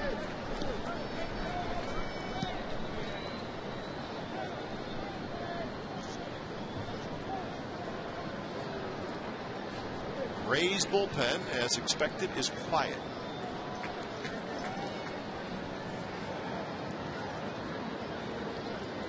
These are games that managers try to build confidence in a pitcher. David Price needs a lot of confidence building.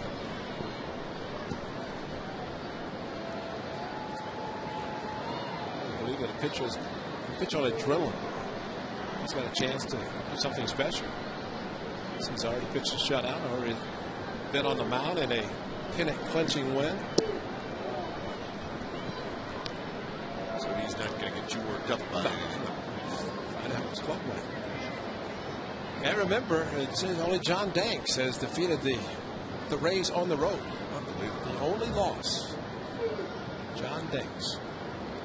12-1 on the road.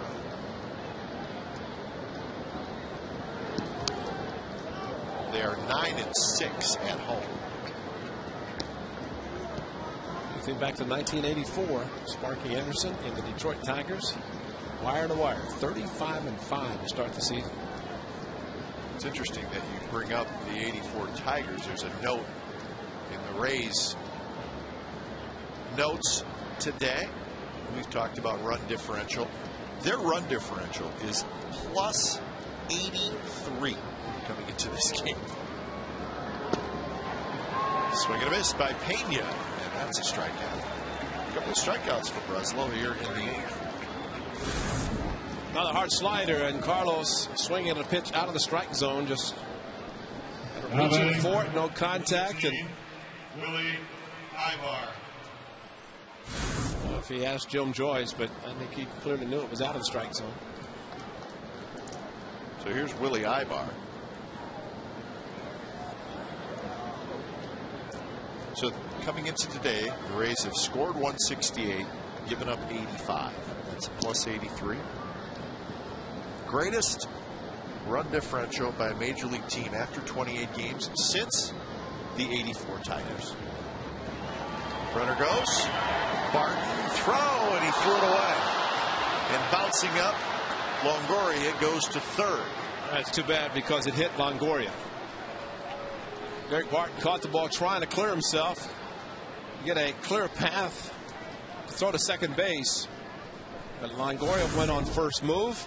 And watch Barton inside, but then the throw right on the right elbow of Longoria.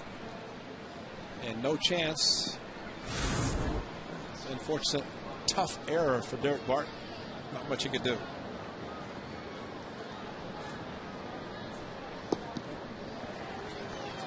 So Longoria ends up at third. Stolen base E3 is the call.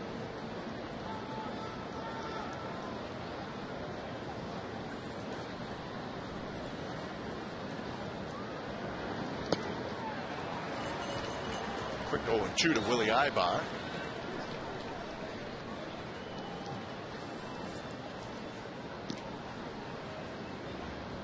Longoria, the steal, his 5th of the year, so he will swipe the bag now and then. Blocked by Donaldson. Longoria scrambles back.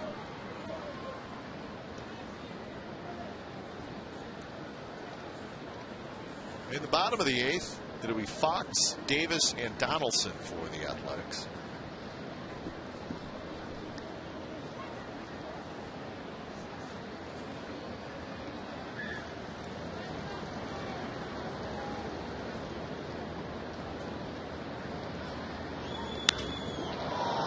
Driven to center. Rajay Davis back a couple steps, and he's got it. So the Rays do not score. David Price back to work. He's got a 3-0 lead.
McDonald's. Good pitching matchup tonight. Both guys were sharp. Gio Gonzalez and David Price. Gonzalez now out of the game. Price still in there.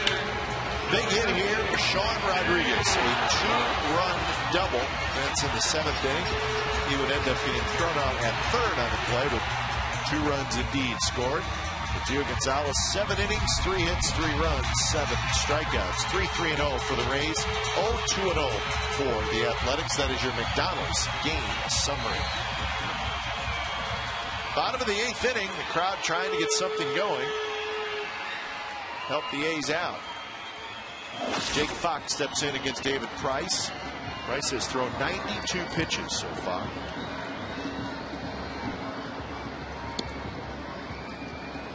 Base runners, what the A's need. Base runners and trying to get to David Price.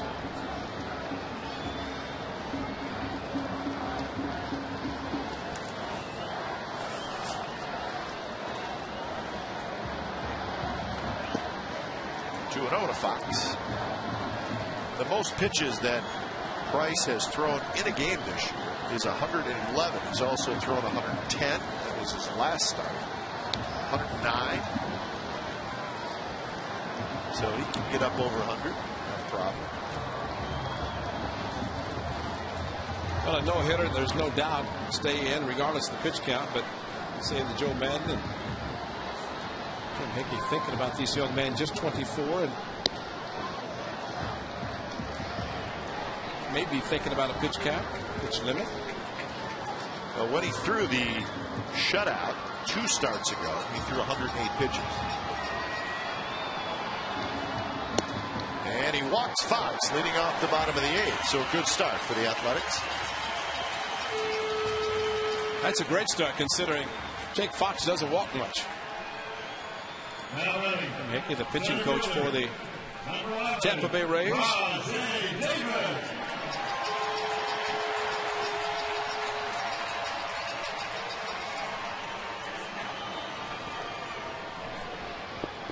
So Rajay Davis steps in.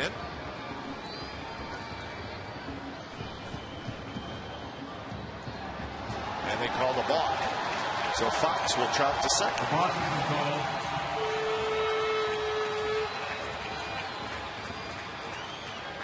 Nobody seems to be arguing. Stepped off. Yeah, right there. Oh, he deceived the runner. He is clearly trying to deceive the runner. Well, he brought his left hand up for about a third of a second, and that was enough for Fox to have to hurry to get back, and deceived him, and there's your ball. Rajay Davis bunts out in front. Navarro throws, and somehow they got him. David Price jumped over Navarro. How about that play? Man, well, the A's were hoping for a collision, and at second base stands Jake Fox. Fox is at second base. Well, the ball in the air enough, and probably shocked Jake Fox. And the ball popped up, but no chance for either one to get to it. And wow, man, that was an unbelievable play by Navarro, especially. How can it be a sacrifice? The runner is already at second base. Man, it's not a sacrifice. No, it's not. No. It should have been a sacrifice even if he'd gone to third. Rajay clearly was running for a base hit. Now, we occasionally have our opinions on official scoring, but we know for a fact that that was not a sacrifice. They just changed it, of course. Donaldson hits, and it's 2-0 to Josh Donaldson. You see what Navarro's doing after Price came in and did a head over heels, tumbling over his catcher, got back up, throwing 2 balls, 2 pitches out of the strike zone. Now, Rajay knew the A's were looking for base runners, so he tried his best to get on with a walk, but took a great play by Navarro to get him. Randy Choate, who's the only lefty in the Rays bullpen, starts to loosen up. 2-0 pitch on the outside.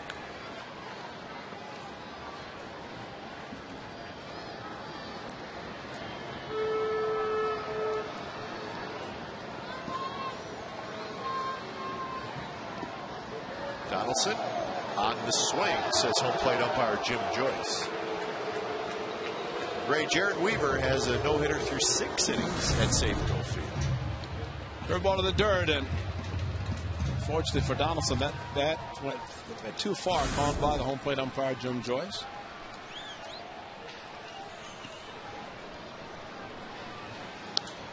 Pop foul back. A couple of near no-hitters, or at least late game no-hitters. Matt Cain, and there was the other Pittsburgh. Washington. Oh, yeah. Scott Olson, yeah. Left-hander. Got a no decision. Pop up, shallow right. Kepler comes in. He will get there. He's got it, and that's the second out. That game is the Angels 8, the Mariners nothing, going to the 7th inning. Well, a big night tonight for Steven Strasburg. The National moved up to AAA, his first start in AAA. And? Of course, did very well. He did. 96, 98 with a fastball. And I think there's a few minor league clubs hope that he stays in the AAA a little bit longer. They drew him at 11,000. Big deal. In the home of the AAA Braves. Very big deal. Yeah, I think he gave up 1 hit in 6 innings, I thought was what I saw. So it's just a matter of time. Figured about June 4th, June 5th, I think I read, where there's speculation that he will join the Nationals. I think he's proven already what he can do at the minor league level. You know what? The Nationals, they lost tonight, but they're 15-14. They're playing better baseball.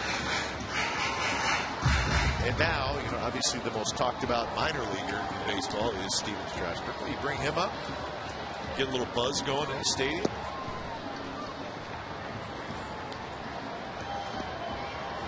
So maybe the Nationals are headed in the right direction.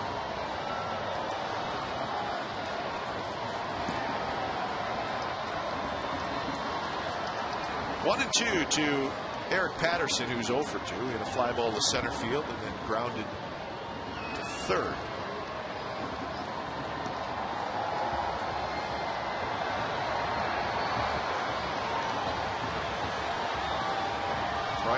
Quick look at Fox, and that one just missed off the plate.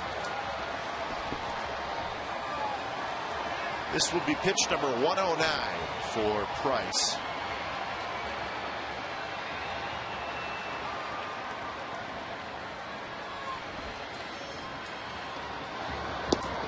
And now full count. It's a good take by Patterson.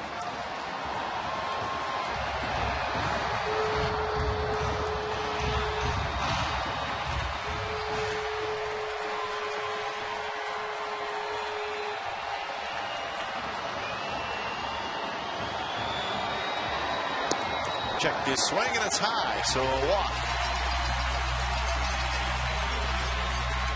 So the A's will get the tying run to the plate, and it's Cliff Pennington.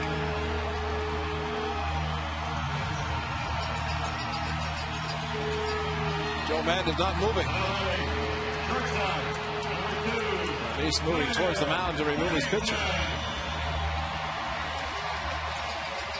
Pennington splits as far as his average as a right-handed hitter and as a left-handed hitter are very similar, really. 259 to 264. Curve, and it drops in for a strike. Pennington has walked twice and lined out.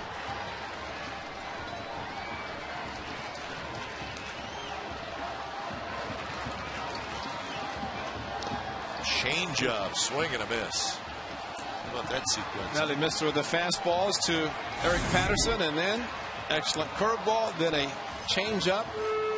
Came out of his hand just like the fastball. Now they try to get him to chase the fastball.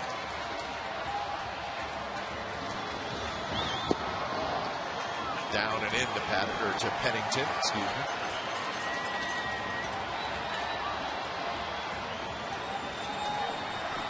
Fox at second and Patterson at first. 2-2.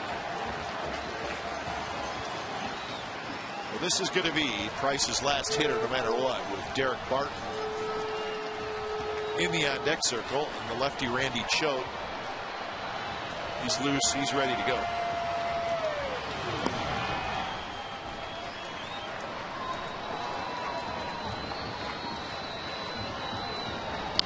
Curve hit hard, but foul. On the third inning, second at bat for Cliff Pennington, they got a breaking ball lined hard to left field, but Carl Crawford at his speed caught up to it.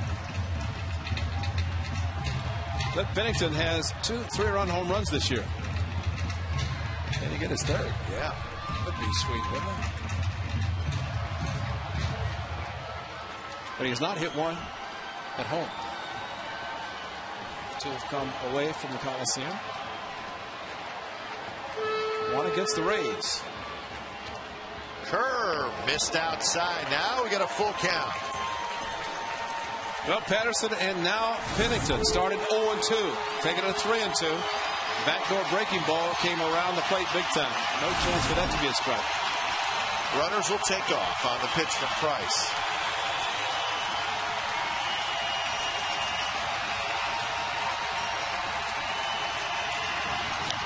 Line drive fouls. Pennington hooked it into the seats. So a 3-2 curveball. Yeah. Well, you start your swing, look fastball, make an adjustment, and Pennington did that, and that is the reason got way out in front.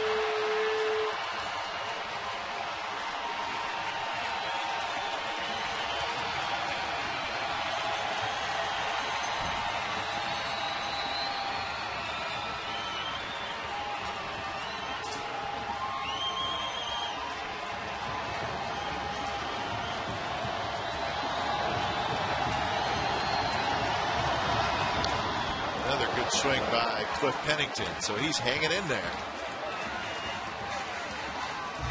Say this about Pennington, he gives you good at bat. Almost every time he battles.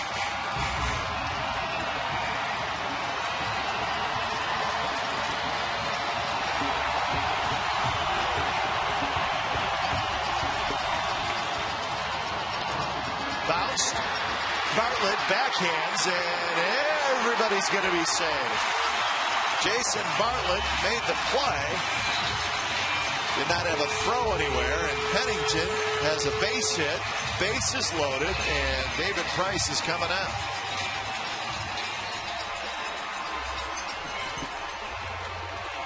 So when it's time for a change, think Speedy Oil Change and Tune-Up, your oil change, tune-up, and smog expert. Randy Choate coming in. David Price departs. 3-0.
And we'll show you why as a pitch sequence. Good breaking ball was perfect. Change up.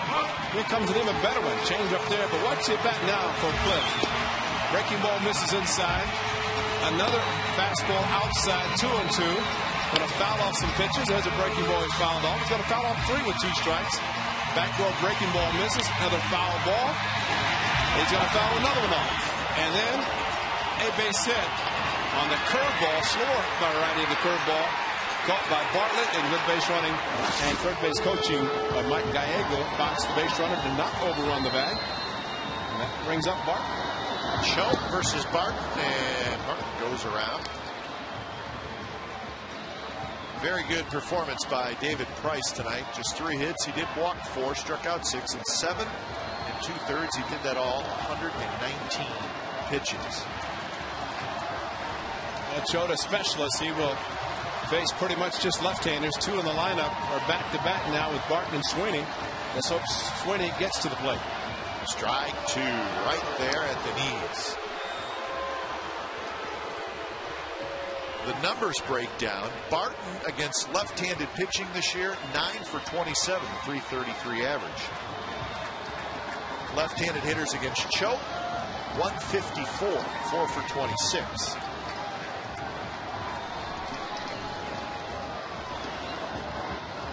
Pitch. Grounded to third. Longoria is going to go to first. He throws it high, and everybody's safe. A's are on the board. Well, he thought about going to second base, did Longoria. And then he had to make an adjustment and throw quickly to first. And as he did, try to get a little bit extra on the throw. And Carlos Pena, the gold glove at first, could not get it. Right there, the look, and then the throw up. Pena tried to reach back. And it pulled him off the bag at the throw, and so the A's catch a break. Pena tried to bring the foot down, could not, and Derek Barton hustling down the line to beat it out, and to go inside to avoid a collision with Pena. So 3-1, and here is Sweeney.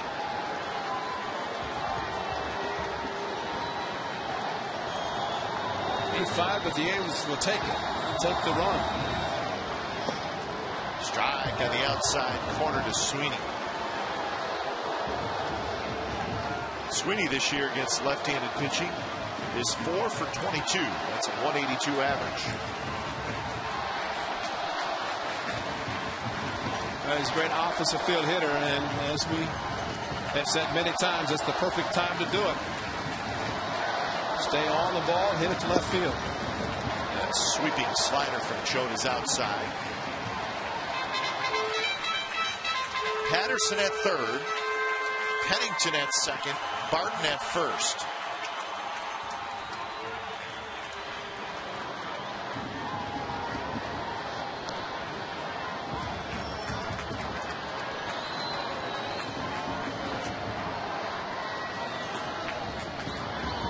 Swing and a miss. 77 miles per hour.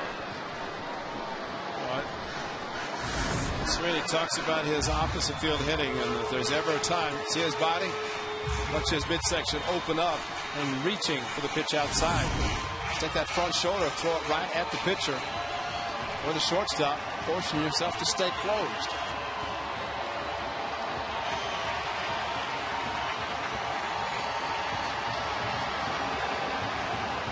One-two pitch. Pop up, foul territory, and it'll drop just in front of the first row. The reason I say that about the front shoulder, it's not going to throw him anything inside. Everything's kind of a sweeping fastball, breaking ball outside. The drop down delivery by Choate. You just try to force yourself to not open up too much, especially with the body. Orton, Godin, a pair of righties. Score 3, he'll be ready in about 3 seconds.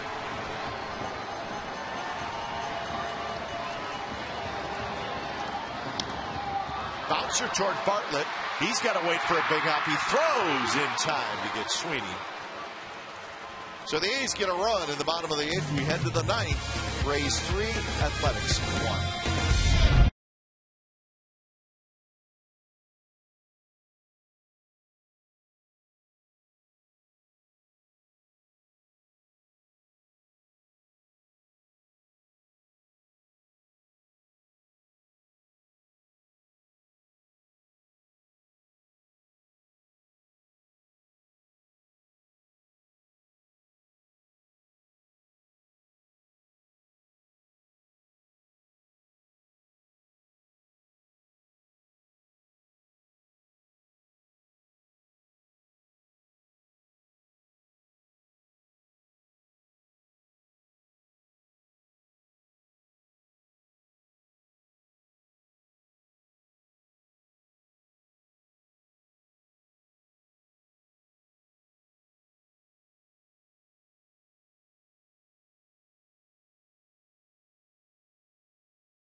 Comcast Sports at California will wrap up this A's-Rays series.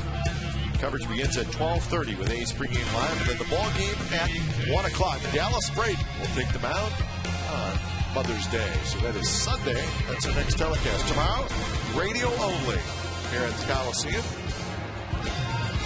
So we'll see you back here on Comcast Sportsnet California Sunday at 12:30. Well, when it's time for change, think Speedy Oil Change and Tune-Up. Your oil change tune-up and smog experts. Chad Godin makes his 10th appearance. So Craig Breslow goes an inning.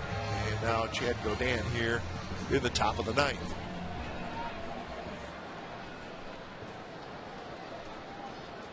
Up in Seattle with 2 outs in the bottom of the 7th inning. Ken Griffey Jr. got a base hit off Jared Weaver to break up the no-hitter.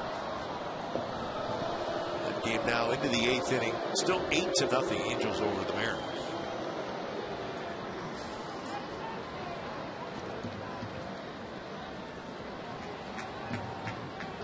Dan's first pitch to Upton is inside.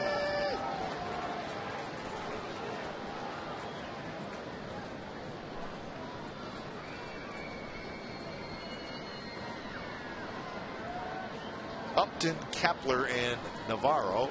Well, looks like there's a pinch hitter out into the on-deck circle.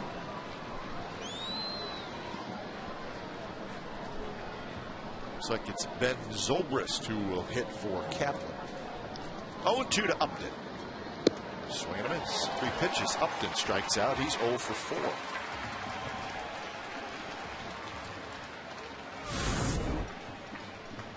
His challenge with a fastball up in his zone a little bit. After a good slider from Chad Godin.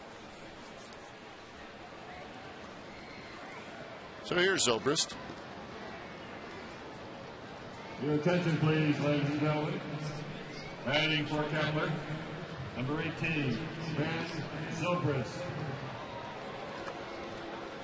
So Zobrist getting most of the night off, but I'm sure he'll be back in the regular lineup tomorrow.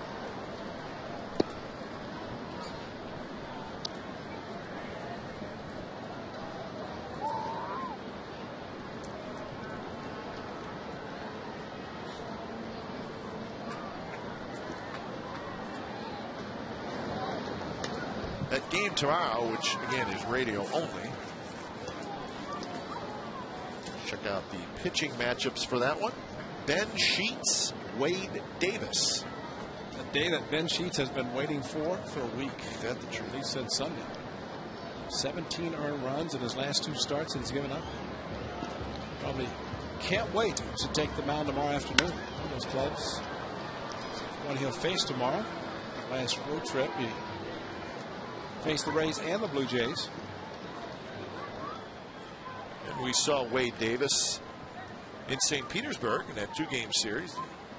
Young right-hander who's 3-1 with a 2.79 ERA. So that's the matchup tomorrow. Threw a lot of fastballs. Yes, he did. Had a 4-0 lead, and Bennington had a 3-run home run off of him to help pull the A's back to tie it. Now batting, number 30, Leonard Navarro. The A's and Rays will wrap up the series then on Sunday. And then we will head to Texas, Arlington, for the first time this year. Travel on Monday and then a 3-game series against the Rangers. Just get home. A week on, a week off. Texas and Anaheim, 2 stops on the next trip. So a divisional road trip.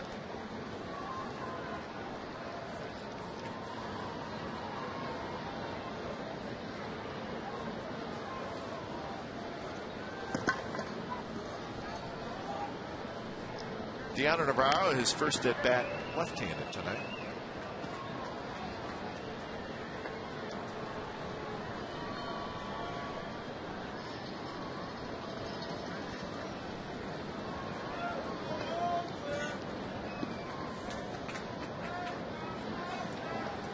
Might think something's going on with that throw over to first base. Pitch. Quick pitch to take care of it.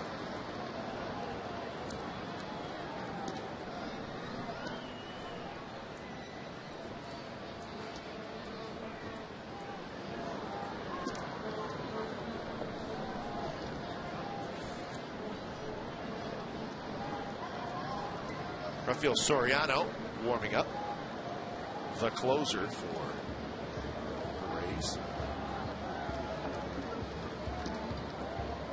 Reed Brignac, a left-handed hitter in the on-deck circle. So he will hit for Sean Rodriguez.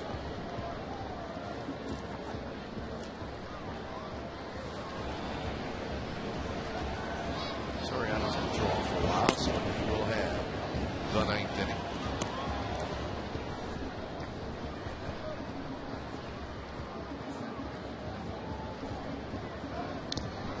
Runners going, and it's fouled at the plate.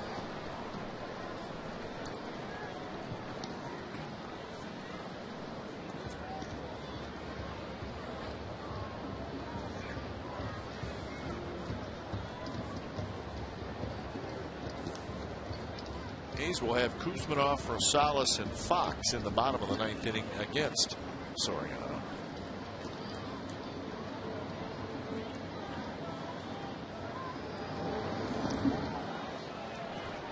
Wow, checks his swing. No swing. So now full count. We'll see if Zobrist takes off on the full count.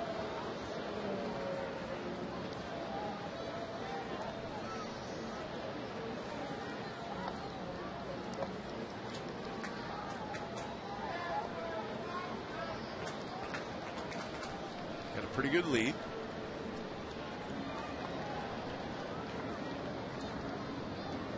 There he goes, and pitches low, ball 4. So a 1-out single and then a 1-out walk, and the Rays have 2 on. Ladies and gentlemen, batting for Rodriguez. And here is Reed Brignac. 7 walks now by A's pitchers, and they have struck out 10. Well, unfortunately for Gio Gonzalez, who had 5 walks, 2 scored, and 2 of the 3 runs he gave up the result of walks.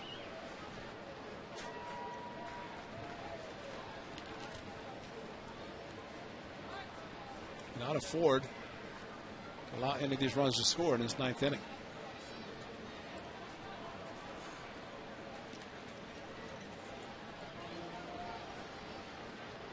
So Godin will face Brignac, a pretty good left-handed hitter. He had a home run against the A's earlier this year. He's hitting for Sean Rodriguez.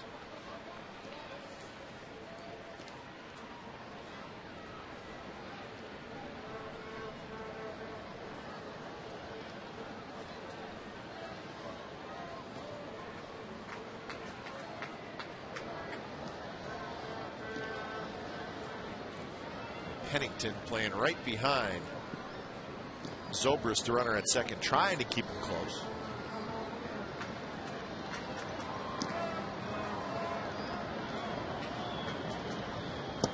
Which is low.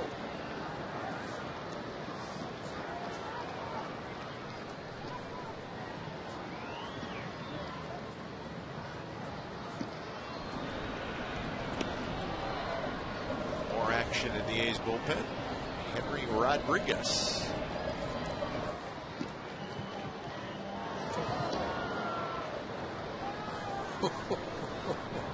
What the heck was that? Nobody was at second, and man, he doesn't have to throw. He can spin and fake to second. It's not like throwing to first where you have to throw. And but Pennington, wow, did he even think about catching?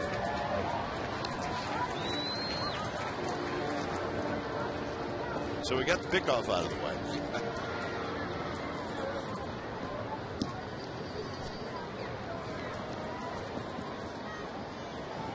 1-1 is the count to Brignac. And there goes Zobrist. Throw to third is not in time. And now the runner going from first to second because Kuzminov can't find the baseball. Navarro was not running. But when the ball trickled away from Kuzminov, he took off to second.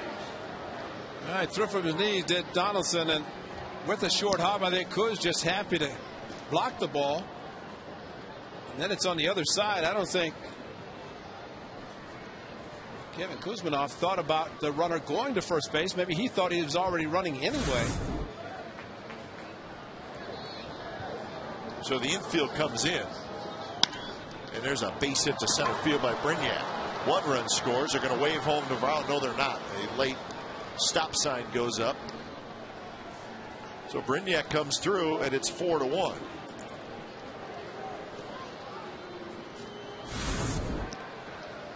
No, infield in, but this would not have made a difference with the ball going over the mound into center field.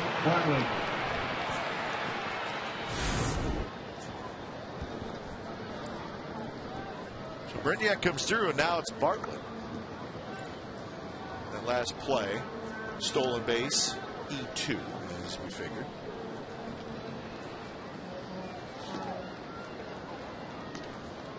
So a couple of errors by both teams in the ballgame.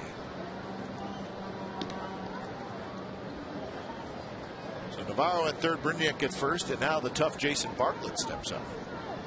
And he steps out, wanting time, didn't get it, but the pitch drops low. Well, it happened to be a slider instead of a fastball down the middle, and as a result, it's 1-0. Josh Donaldson looking back at Jim Joyce. Time was not given.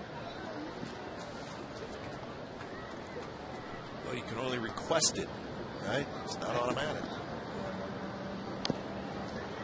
Bunted out front, and Godin tags the runner. Nice play by Chad Godin. He tagged Navarro. Well, that was a great play by Chad Godin to continue running through the plate. You don't see that very often. No, you do not. It's usually a flip to the catcher, but Donaldson was going out trying to get the ball himself. So, an almost collision, but Navarro not fleet of foot. The bunt off the plate. Too hard, but a great play by Godin. And it was not a suicide squeeze, it was a safety squeeze.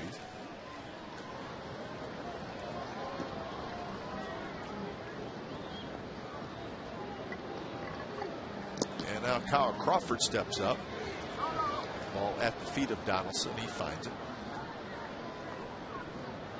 So Brignac now at second, Bartlett at first. Kind of a crazy inning. Only one run is scored. Think about the play with Navarro on Rajay Davis's bunt, with Price flipping over him, and now this play, and almost a collision between the pitcher and catcher and the runner.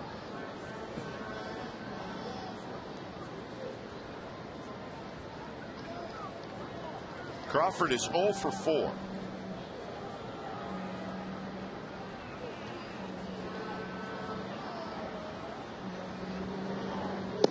There's a strike one.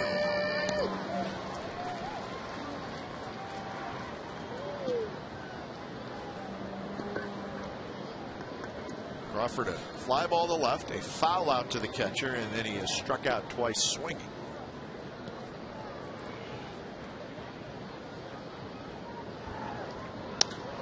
It's a shot to Barton. Gobbles it up, steps in the bag, side retired. A run for the Rays as we go to the bottom of the ninth. Tampa Bay 4, the A's 1.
Amazing deals on your favorite Toyotas. See your local Toyota dealer today. Toyota, yes. By Xfinity, the next generation in home entertainment. Now available in the Bay Area and coming soon to the Central Valley. And by Chevy, with a full lineup of award-winning cars, trucks, and crossovers. Rays 4, A's 1, bottom of the ninth inning. Coming up after the game, A's post-game live. Kuzmanoff will lead it off. And when it's time for a change, think Speedy Oil Change and Tune-Up. Your oil change tune-up and smog experts. It's closer Rafael Soriano looking for his 8th save. He is 7 for 7 so far. So in his first year with the Rays, off to a good start. Faces Kevin Kuzminoff. And the first pitch, swing and a miss. Kuzminoff, Rosales, and then Fox, the 3 scheduled hitters. Zobrist now in right. Brignac now at second.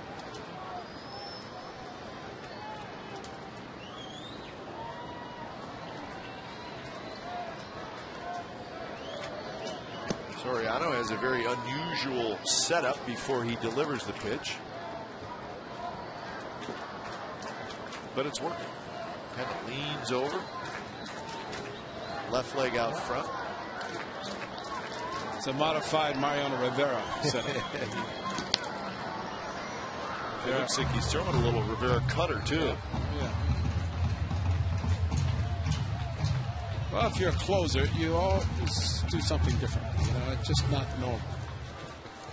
Although Andrew Bailey is very good at what he does, gets the ball, works very quickly, and the results are usually excellent. Swing and a miss, and just like that, Kuzminoff's retired. That time now for the Jeep drive of the game. It was a big hit for Sean Rodriguez and the Tampa Bay Rays. After Gonzalez a fastball. Rajay Davis really did not get a particularly great jump on the ball, and as a result, 2 runs scored. Kapler right behind him, Navarro, and third base out is Sean Rodriguez, but still 2 runs batted in. Gio upset. And the Rays at that point made it a 3-0 game. First pitch to Rosales is up and in. Rosales has one of the A's 3 hits. It was his base hit way back in the 2nd inning.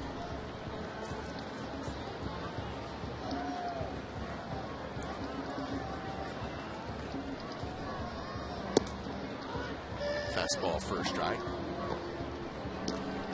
Soriano took a little bit off that one, got it in at 90 miles per hour.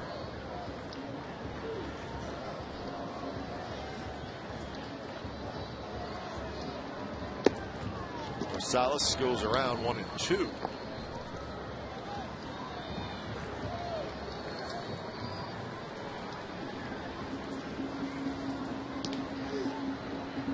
Gabe Gross has come out into the on-deck circle, so he will hit for Jake Fox. Popped up and on a play.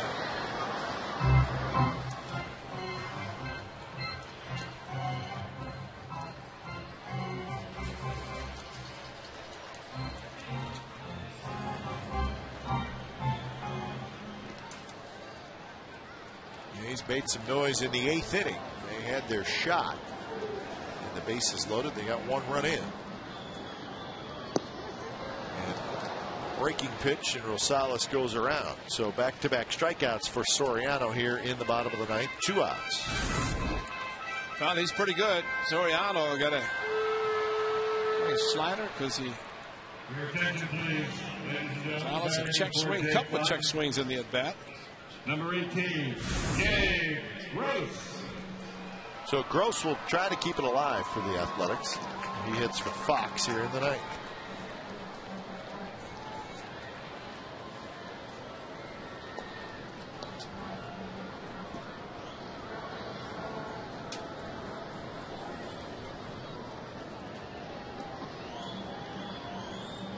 Gross is 1 for 3 as a pinch hitter this season. There's a pitch just a bit off the plate.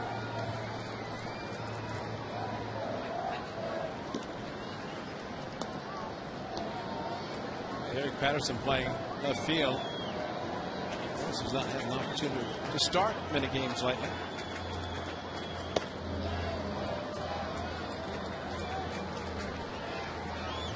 Sweeney in right is the fixture, and Rajay Davis now playing center field. Coco Crisp got to be getting pretty close.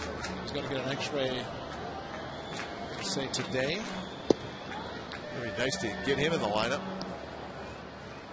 Suzuki, some good news. He was going to go to Arizona, but decided they're going to keep him here, take BP, and maybe a couple of rehab assignments the first of the week. Get him back in the lineup would be great. Well, the A's can hang in there till they get these guys back. 3-1 the count. Ajay Davis would hit next if Gross can get aboard. He need a couple of base runners. 3-1 pitch. There's a strike. 3-2. Gross taking all the way.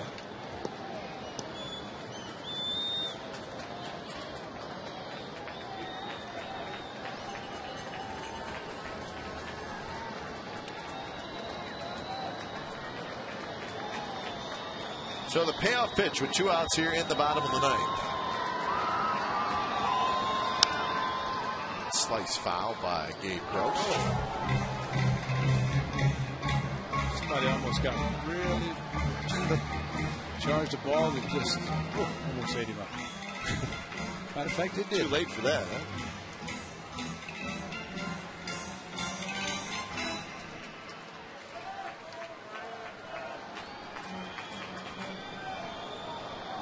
Another payoff pitch to Gross. And another foul ball down the left field. It's a good battle here. Gross coming off the bench as a pinch hitter. Never an easy thing to do, especially in the 9th inning when you're facing the guy that's the closer for the other team.